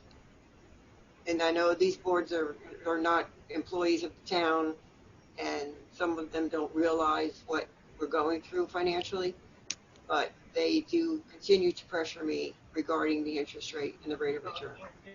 We wouldn't be in this position if we hadn't been so lenient with the town over the past years in adjusting our assumptions Right. on their budget. Yeah. So I'm not feeling too sorry for the town at this point. No, I agree with you, Bob. Can you hear me? I agree with you, and I guess I'm just trying to be realistic. Is this the year is this the time that we want to take a stand and really? Well, I'm not taking a stand. I'm just I'm just telling you what the history is. How many people has the town laid off this year? We've not laid off anyone yet. Oh, okay. All right, let's move on. No, Bob. Can we continue the conversation? I feel like that you're not understanding me. I'm not understanding you. Help me understand your perspective, please. I'm not sure what the question is. I made a motion to go to 650. I think that was a reasonable motion. But, the sentiment is like, oh, the poor town, the poor town, the poor town. Well, it is what it is. And if you were another retirement board, that wouldn't even creep into the conversation. You have to, what's best for the retirement board? What's best for the retirees, right? Right. That's what we want to be. That's what we want to think. So, I mean, I am in favor of the 6.5. It's just I went to beyond 2030. Right. I'm not comfortable to go past 2030. Depending on what happened, the maximum is 2040. We may need that 10 years at some point in time to bail ourselves out. And some of the boards are at 2040. What the heck are they going to do? Right. We're in a pretty good position. But I'll tell you what happens, and it's happened many times. It used to be 2020. And then they said, oh, no. Well, in order to relieve the pressure, we'll go to 2030. And then, oh, no. To relieve the pressure, we'll go to 2040. Some idiot's going to go to 2050. Yeah. No, you're right. You're right. All right, let's go. No, so the motion was for Schedule 4 or 5? 4. I voted no because it was actually two scenarios under 6.5. One goes out to 2032 and one goes out to 2030. Either one of those would have been acceptable to me, but nobody, I made my motion and it didn't carry. And believe me, I'm not a source board. You guys, it's got to be a mutual agreement, and so. It's not a sore spot to me, Bob. I look at your experience in the finance industry, and I want it, my first responsibility is to the retirees. So I want to do what's right for them. I don't want to see the program be underfunded or us get into difficulty. I guess I'm just trying to be. I think no matter what happens, in 3 years we're going to be scratching our heads saying, what the heck is going on? Because all of these assumptions going out to 2030 are going. I think Evelyn said it. You know, past 2023, you know, all bets are off. We're going to be at this again. So. But if we go past 2030, we have to be. Yeah. We have a. We can't reduce the appropriation. Right. So that's why I don't want to go past 2030. So. But this only for this actuarial study. Right. If we do another study and bring it back, we go to 2033 right now and go back, and in 2 years, I mean 2033 is just a year. In 2 years, we go back to 2030. Well, we don't have to comply with any of that. Yeah, we do. She said. I thought I heard her say. Not if we go back to 2030. She said go back 2 years. Yeah, and that was the schedule that I was pushing. It ends at 2030. Right. But it increases the appropriation, right? You would think, you know, what's the big deal? 2 years, you know? Right. Well, I just don't want to see us have any kind of restriction on us or something that we have to abide by when we do this again. So going past 2030 is something I didn't really want to do right now, given that. Yeah. And so how do just explain to me how the retirees benefit more from the 6.5 assumption? Well, the overall health of the retirement system benefits all retirees. Yes. So it's like, do I see Mary Jane getting $2 extra because we made this vote? No. But I mean, we have to act responsible. And, you know, and I think that we should have done this a long time ago. And as Evie says, you know, the town went on the web, that insurance thing to 6.5, you know, and nobody said about that, OPED. And so I assume that affected the town's appropriation.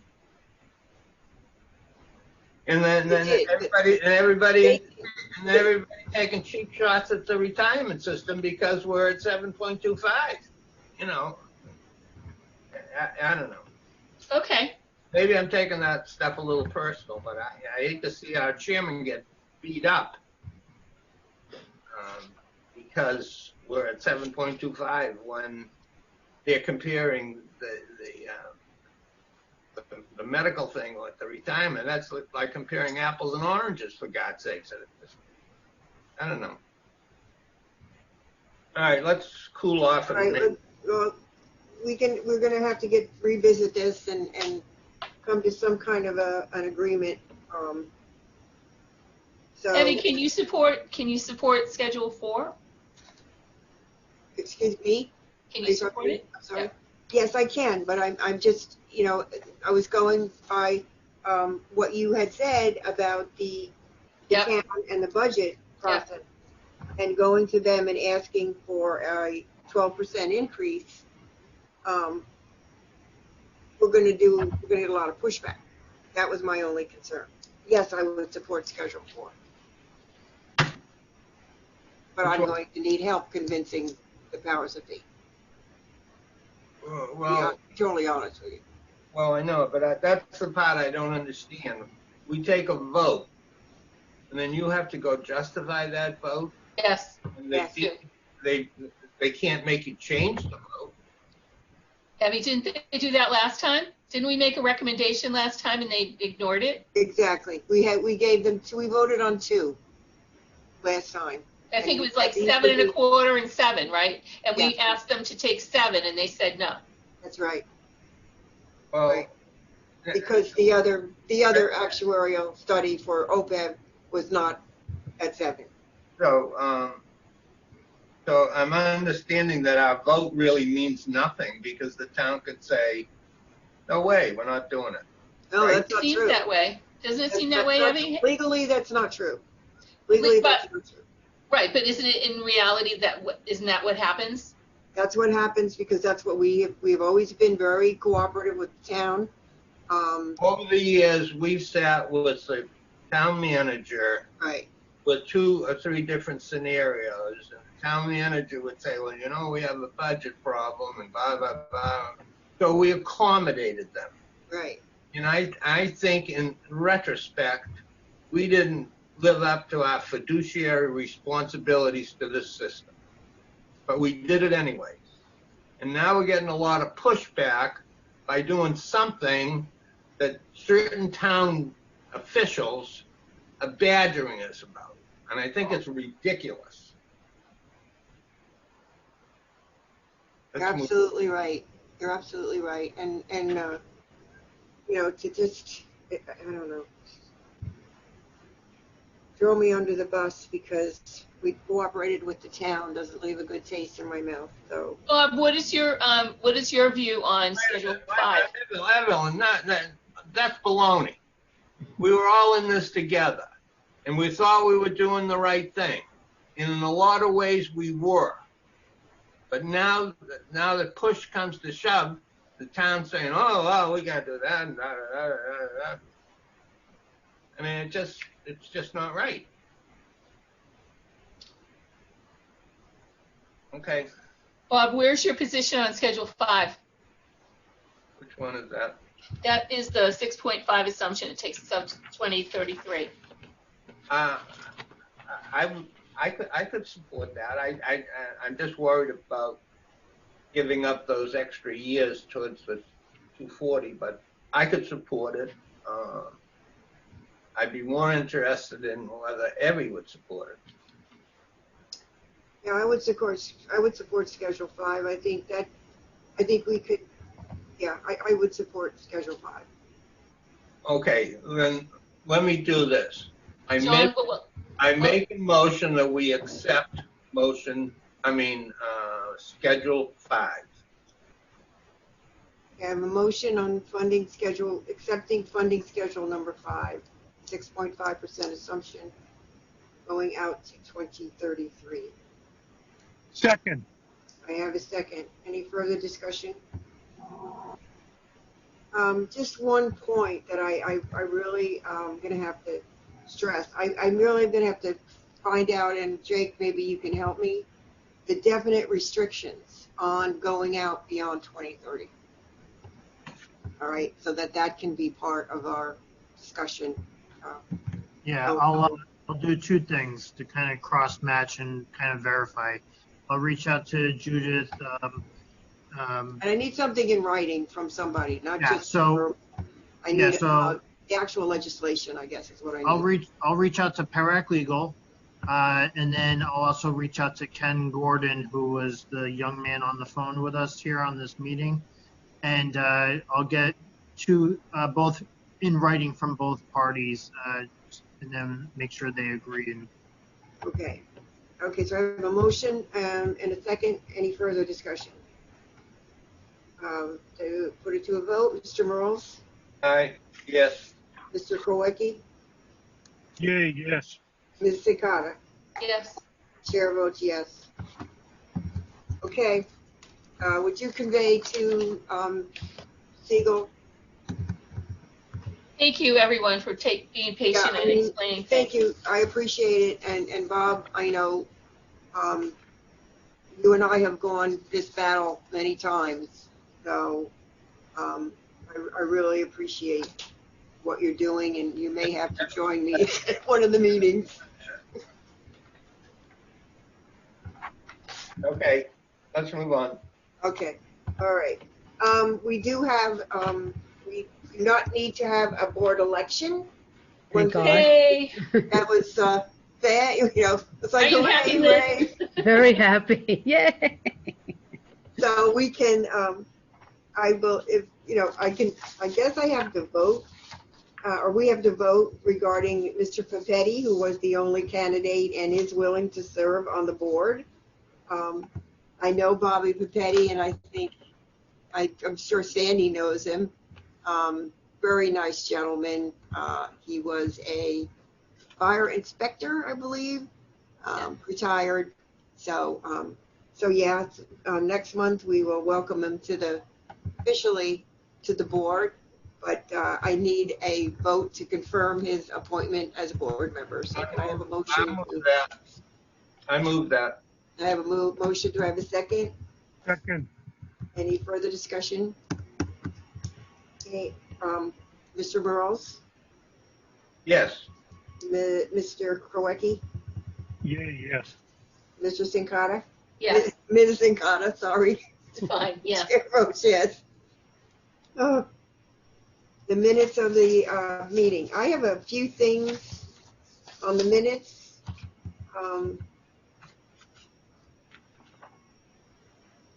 Well, can I have a motion on the minutes first? And then we can discuss. Motion to accept. Okay, I have a motion to accept. Do I have a second? Second. Okay, the first page of the motion, these are just technical corrections. Item 3, July payroll warrant, you gotta take out that sentence where it's Mrs. Vaness called for a motion to accept, and then you say Mrs. Vaness called for a motion to accept. It's just, Redundant. We'll get that. We'll take care of that. just remove that. And then on the next page, where you talk of the June expense warrant, oh, that should say August. Another thing. Check that paragraph because you've got June expense warrant and then you've got payroll in there instead of expense. These are just technical corrections. So, Okay. Yeah, that should say June. does anybody have anything else? No, new business. Why do I have this? Under the item 8, new business, last sentence.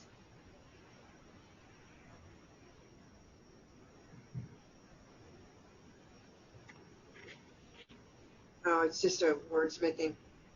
Ms. Finesse stated that Mr. Cole did up the RFP.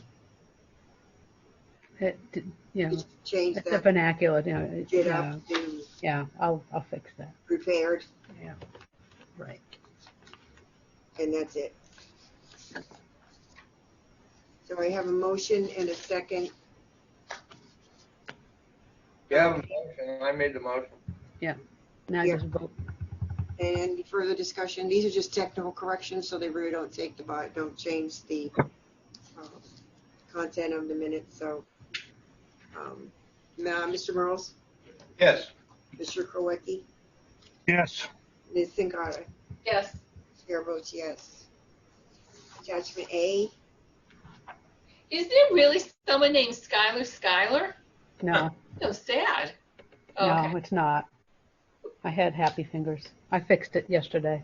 Okay. I have so many new hires and so many outstanding forms and everything like that. And when I finally got her stuff, I was like, okay, that's not right. I fixed it yesterday. What's the name? Let me see. See, I knew you were going to ask, so let's see. All these school employees. Yeah, they're coming back. You know, it's always like this, isn't it? Yep, we get tons, and also not a lot of not a lot of. I just barely even have their new hire letters. I only know I get all these address corrections. And I'm like, okay, well, who's this? And I have to go into Infinite Vision, find out who they are, and then from there, I had spent like 2 hours on Thursday making sure they were in the system so I could process the deduction report. And then when I did that, there was still 4 missing. I had an error, so I had to go back So they're just, because of COVID, they're way behind. And so Yeah. what I've been doing is either sending letters out or either letters in the mail, or if I can have their email address, emailing them, saying, hey, welcome to town of Needham. We need your forms, and here they are. So that's been working out well, but I still have a lot of outstanding. I have a stack this big that I brought home so I can hopefully catch up. So, but I think the first name is Skylar. I can't remember her last name, but I'll be Okay. able to find that. But it is fixed. Thank you. Yeah. But yeah, I mean that what you're seeing is just the tip of the iceberg. Oh, I'm sure. So do I have a motion on attachment A? I forgot. So moved. I have a motion. Do I have a second? Second. Any further discussion? Mr. Morrow, Yes. Ms. Zingata, Yes. Mr. Krowecki, Yay. payroll.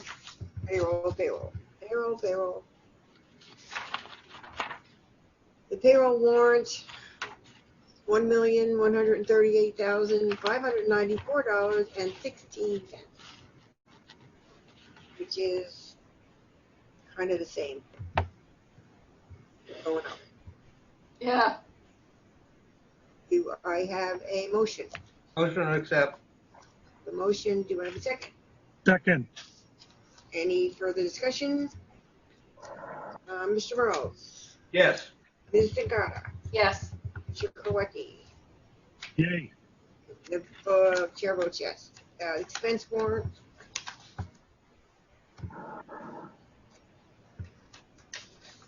Is $86,208.99. Let's see. I look at the invoice and it's peanuts. I'm just questioning. It says on the mail, it says notices of deposit 387 and 5 physical checks and $196. And then on the left down below it says mail 228.70. Total due for mail $424.70.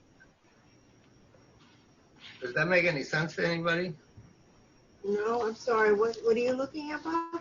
On top on the Invoice evidently from the town on the mail. Post.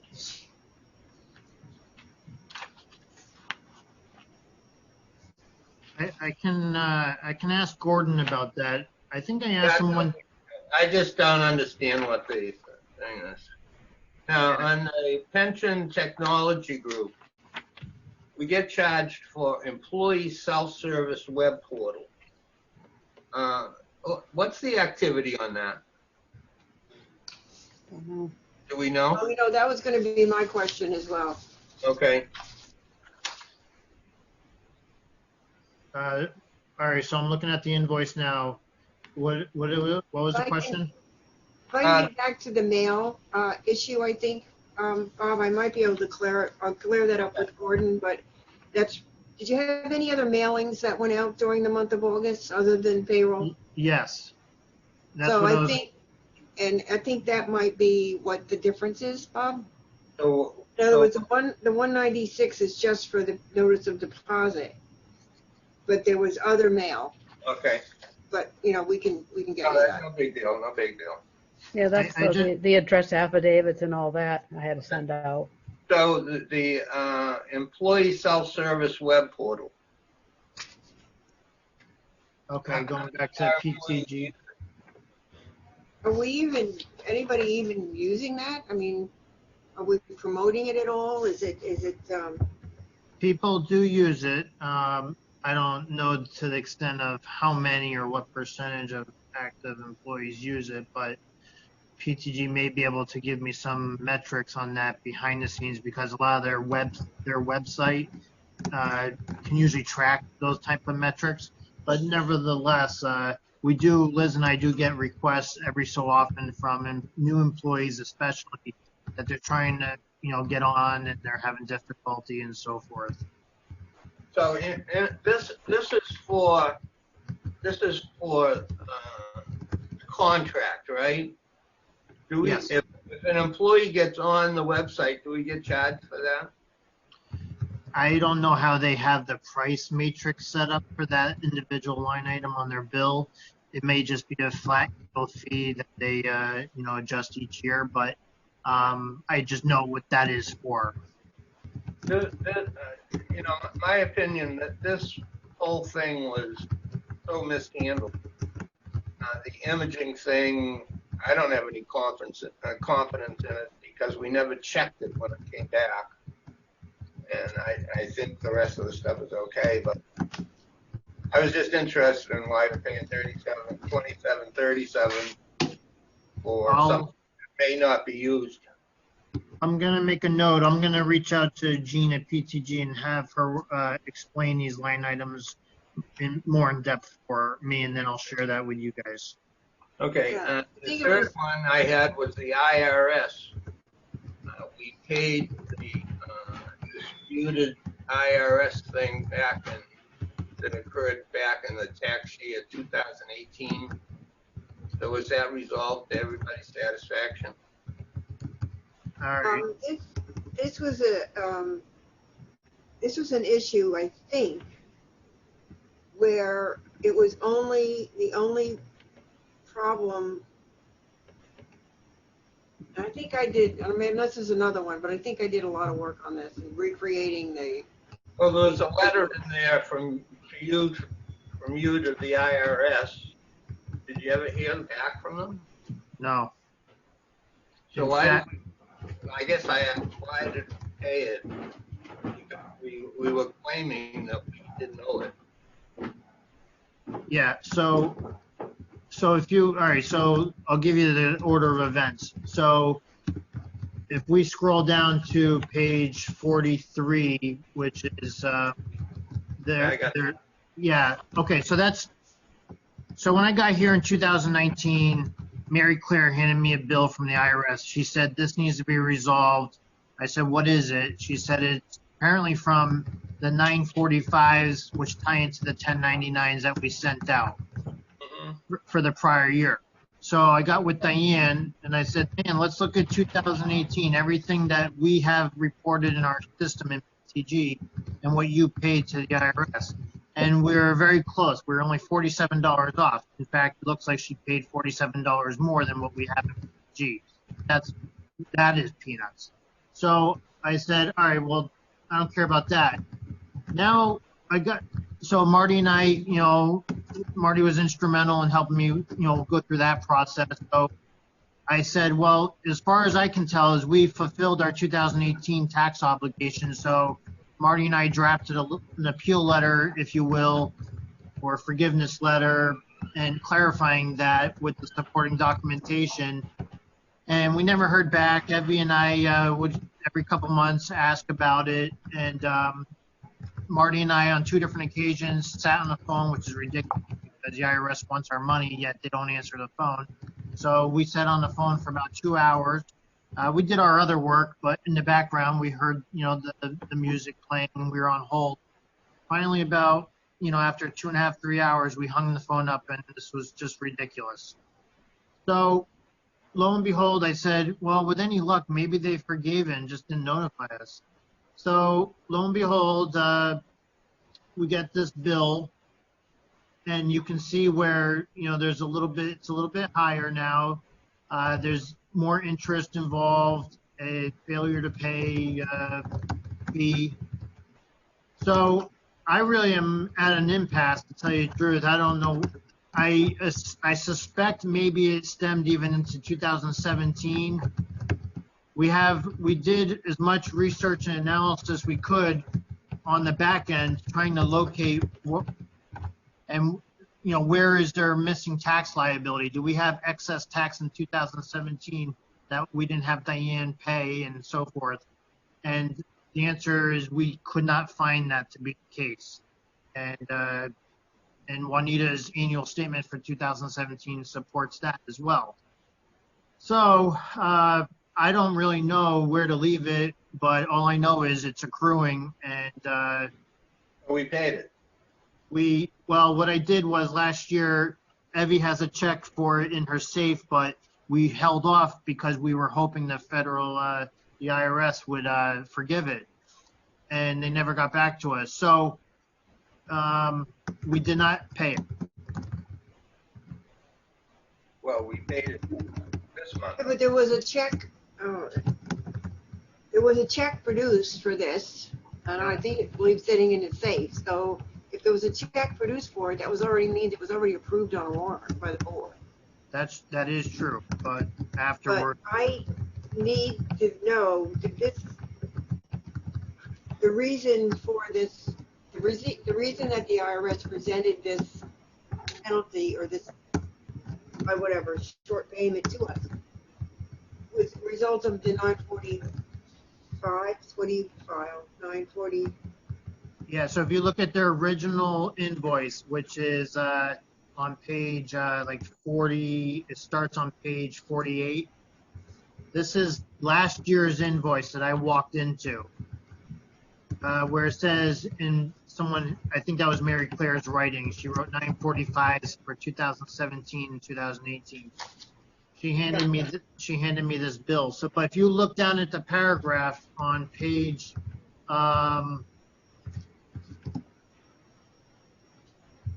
where did I see it?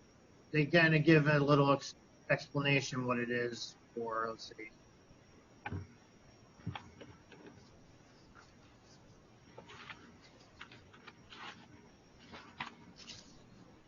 Well, their first page of it on page 48 says, "We haven't received payment despite sending you several notices about your overdue taxes."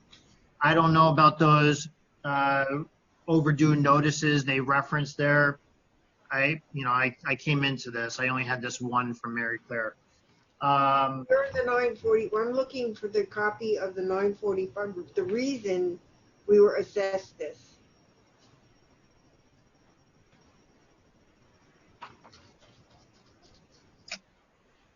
So you're looking for the tax record for 2017-18. This kind of goes back to some of the items that are referenced in the audits. I do not have, Marty, I think you also helped me look for it, but we do not have Juanita's 945 tax record. That's correct, Jake. Okay. I even reached out, Okay, so, well, I guess I don't really care as long as everybody's satisfied that we owed them the money and we paid it. Page 51 is where the line item I was referencing. On page 51 of our packet, that's their original bill from last year. Apparently, it's not their original bill. They said this was yet another notice, but nevertheless, it says period ending 12/31/18. It has to do with the form 945. The amount we owe is 6503, and then there's penalties. Yep. That 6503 was what Marty and I searched high and low for in prior annual statements in PTG. We can't find that attributed to somebody. It is possible. It's a timing issue. I guess we're just gonna have to pay this because. So we went under the assumption that it was, like you said, Evie. We went under the assumption that it was already paid for. Okay. If you want me to do, as I provided in this packet, I can sit with Diane and I can say, Diane, let's look at all the federal tax you paid in 2017. At that point in time, I didn't know to go back to 2017 because the bill states for the year ending December 2018. So Diane and I, that's the spreadsheet you see. Okay. All right. Well, we need the actual, the 945 is what you need. We need the copy of the 945 that were filed, compared against when the taxes were paid, and you're probably going to find it, but I don't know. I guess we're going to have to pay it. Okay, I'm fine with that. Now, but you said you had a check that had already been approved. How do you make that adjustment? Well, it never was deposited, so Evie can, void that internally in the treasurer's office, and we can issue a new check. Now, technically, it's an approved item on an expense report from back in 2019, summertime. I think that was. And so, but at this point, on this expense report, it's documented, so that's not going to be, if Perrick were to ever ask me about it, that can be explained and shown. Look, it's going to cost us $10,000 to find $7,000. Why don't we just move on? I'm fine with it. I just kind of wonder what went on back in 2017 and 2018. But nonetheless, motion to accept this report. I have a motion to accept Second. the expense report. Do I have a second? I have a second. Second. Mr. Morales, Yes. Mr. Koroki, Yes. Ms. Sincata, sorry. Sandy? Oh. Yes, I was muted, sorry. Chair votes yes. I wanted to really discuss this federal tax issue further though, Jake, sometime in the future. Sure. Where are we? Okay. And now we go to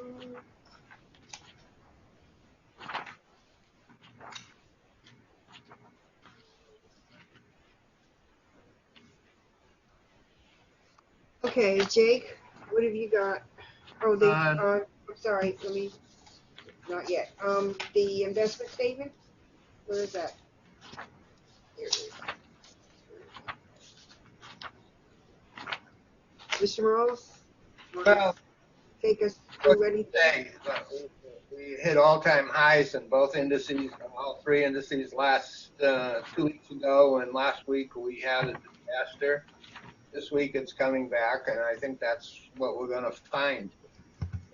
And I kind of related back to the actuarial study and what the performance is going to be, and I agree with them. Who the heck knows? But I did notice I lost the paper. I think we went from 181 million to 184 million month to month. So we'll see what happens this month. But it is what it is. Because I was getting rates of over 2% on the town's money. Yeah. To go, and now they're down to 0.4. Yeah. So it's bad. It's Really but yet bad. the market is doing its thing. So. Yeah. Well, the market's not being operated by fundamentals. No. It's being operated by who has the best vaccine or who's going to win the election or that's that kind of nonsense. But Magic money. magic money. Thanks, John. By the way, next month, Sure, we're gonna have another stimulus package for $2 or $3 billion, and as John always likes to say, they just go print some more. But it is what it is. So, anyways, we'll just have to wait and see. In the meantime, we'll hold them water. So, real quick, next month we are scheduled to have Prim join us, so well, it'll be interesting. I thought we would be a lot further down the road with this pandemic, and we would be back and to see the light at the end of the tunnel. And I don't see the light at the end of the tunnel yet. So I don't know if I was sitting in front of those guys now, I wouldn't even know what the heck to ask them. So I'm wondering if it wouldn't be wise to put them off till the end of the year or the first year. That's up to you guys. Is everybody in agreement with that? That's fine.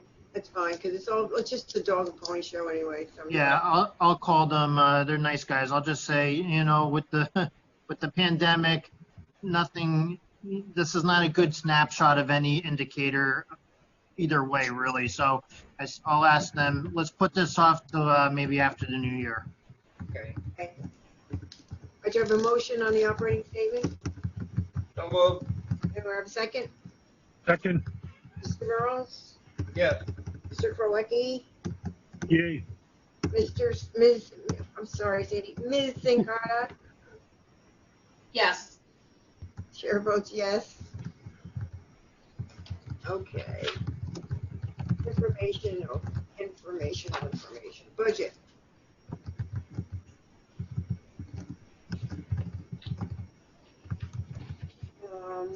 So this is just the first month. You've moved the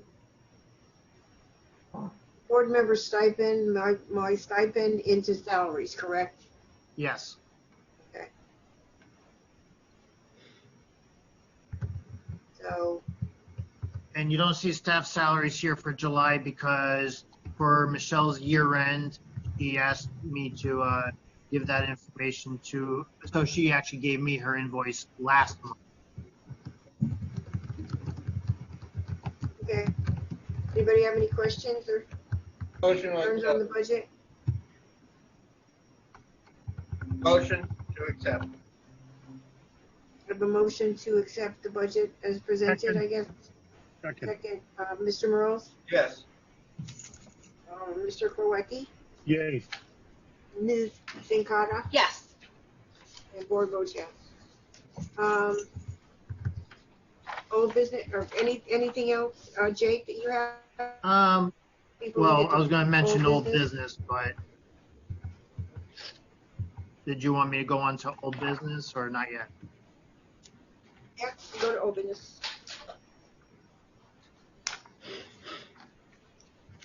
The audits, both of them, where are we? All right. Well, as Siegel alluded to, is Melanson won't. They're waiting for our Siegel report. So, can you guys hear me? My computer just froze. Okay. So we're waiting. Melanson is waiting on Siegel's report. Hopefully, now that we chose and voted on Schedule 5, I'll let them know that. I'll also get that information from.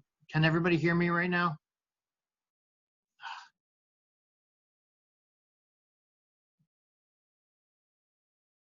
It gets thought out. Okay, Oh, Jake, we there you couldn't go. hear you. You Yeah, were frozen, Jake. I know. It's town hall. They have terrible Wi-Fi here. All right. All right, where are we with the audits? All right, so PERAC, I reached out to Tracy Legasky. She's been a little behind getting that back to me because working at home during the pandemic. So she assured me I will get it this week. So I said, hopefully I have it by Friday and I'll forward that out to you guys.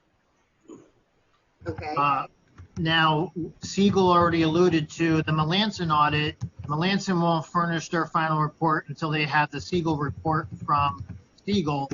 So now that we voted on Schedule 5, we can, give that green light for them to wrap up and finish the final report for us.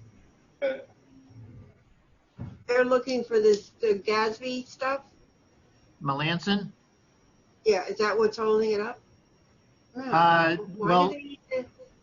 so there's a girl, Lori, with Melanson, and she didn't actually reference GASB's to me. She wants the Siegel actuarial study to finish up her audit of our department.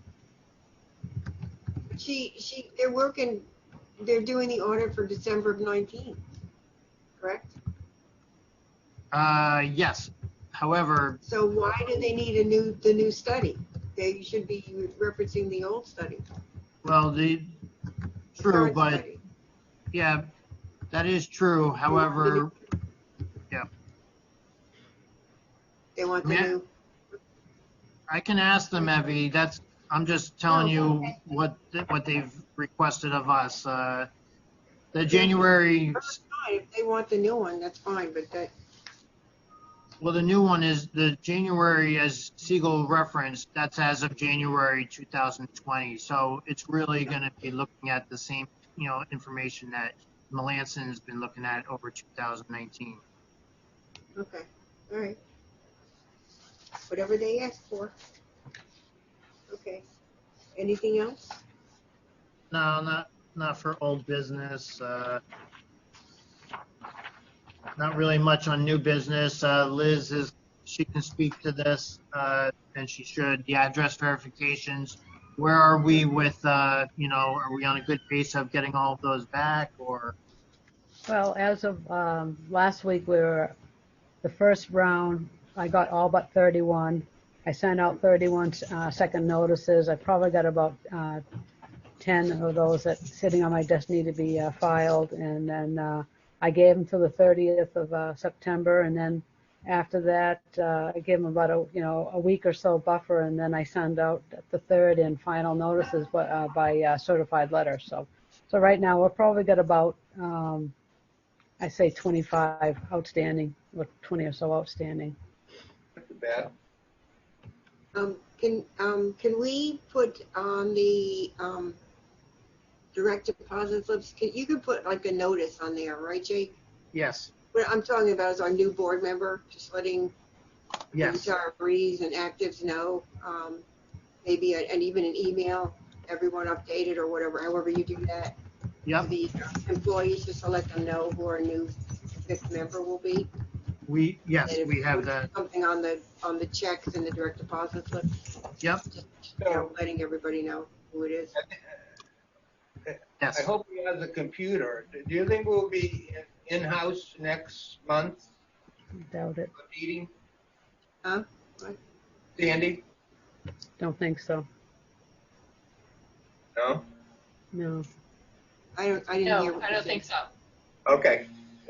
So with the new I board, think that we won't have anything in-house until the new year. okay. Oh, yeah. So the new board member should be brought up to date on how we do this. Yeah, one of the things, I have a couple things I've been meaning to do. Some of that was what Evie just asked me about, so notifying everybody. Also, I want to have him come by, and I mentioned this to Evie, outside of the meeting, but I'm going to have him come by, welcome him. I'll bring him over to Evie. We're going to schedule that date, maybe one day next week. And I'll just give him kind of a little brief overview of how we kind of organize and what to expect. And that's one of the things I had on my agenda to kind of talk to him about is where is he at? Is he comfortable with emails? I want to make sure I have a good email for him. Will he be able to? And I'll do some practice things with him. Remember how we in the beginning of the Zoom, I did a practice with everybody. I'll do that with him and stuff. So I'll get him acclimated to the best of all of our abilities. Yeah, I think it would be good, Jake, maybe to give him some minutes from previous meetings and, if you have a packet or whatever, just to just show him, tell him about the ropes and everything, and maybe a copy of our, well, we don't really have much of an investment statement, but whatever the investments are, go over that with him briefly. Yep.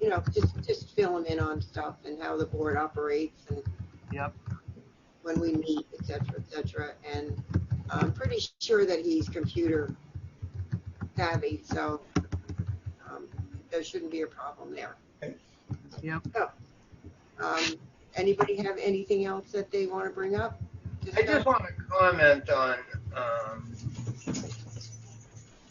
this report we get, the board minutes and everything. It's 77 pages long, and I think there's a lot of stuff in there that we really don't need to see. And I'm sure Liz has a lot more to do with her time than putting this monstrosity together. And I'm wondering if there's any way of cutting it down. I mean, receiving it 2 days before the meeting, it's very difficult. So I'll speak to that because I'm the one that actually puts it together. Liz provides the minutes, and then all the other stuff that goes in there captures a lot of Liz's processing, like the Schedule A and stuff like that. So I'm walking a line between appeasing you guys, the board, and also being compliant by the state, PARAC. So, for instance, the invoices. In this most recent PARAC audit, they encouraged me that, and actually it bears true. She said, you should provide the board with the invoices. I said, I make them available if they request them. So I am being compliant. I even walked that line with them, and I won that battle with them. But the thing is because you're right. As long as you have access to them, which you do, nothing here is mine. My coffee cup. Other than that, everything is you guys and the retirees. So everything is, yeah. W.B. Mason, I don't care whether we spend $10.30 on. No, but you were right, by the way. You were right to dig deeper and look at the PCD invoice, and you want to know some of those things, how it breaks down. So it was actually good that you saw the invoice today. Well, yeah, absolutely, but we could put a cutoff. If an invoice is over $10,000, put it in the packet, or $5,000 or $20,000. I don't care. That's a good idea. I could do that too. Why That's a good idea. Just set a limit on it. Yeah. Why do we have a list of everybody's what they get paid for the month? I mean, why is that in there? Where is that at? Where are you talking about? Oh, the bill that we get from the town, Yeah. all your names and salaries on it. The The- warrants. the- Provide the- that. I would just put salaries. I would black it all out and not put names. Yeah.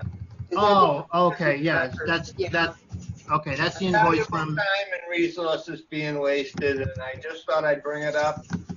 All right, yeah, I can trim that down. Like I said, I already won that with Perac, and it's all the same. As long as I tell, that's why I had that last page as a disclaimer, that all things are available upon request. We're a very transparent board, and that's the same as me either furnishing it to you straight away or furnishing it to you. That's what I talked to Elaine about. She understood it. Well, I think Evie, unfortunately, if Evie was in the private sector, her title would be Chief Executive Officer, Chief Operating Officer, Chief Financial All Officer. right. Yeah. She should determine she is the chairman. She should Frustrated treasurer. what the board should get on their notice. That's all I'm saying.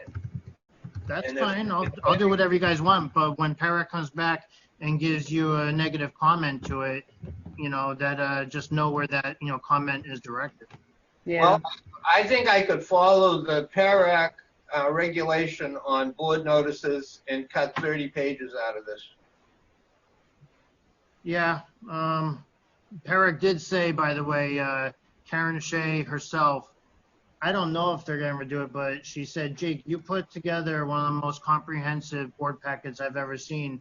Maybe we'll have you speak at a conference sometime. I said, Karen, don't do that. I said, first of all, it requires a lot of other technology expertise to be able to put it together, like Acrobat and things like that.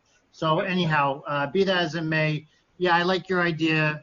I'll hold back the invoices. Like I said, I really already got that okay by Perac. Yep. Just like the items in transit, they did want to keep that management comment in there.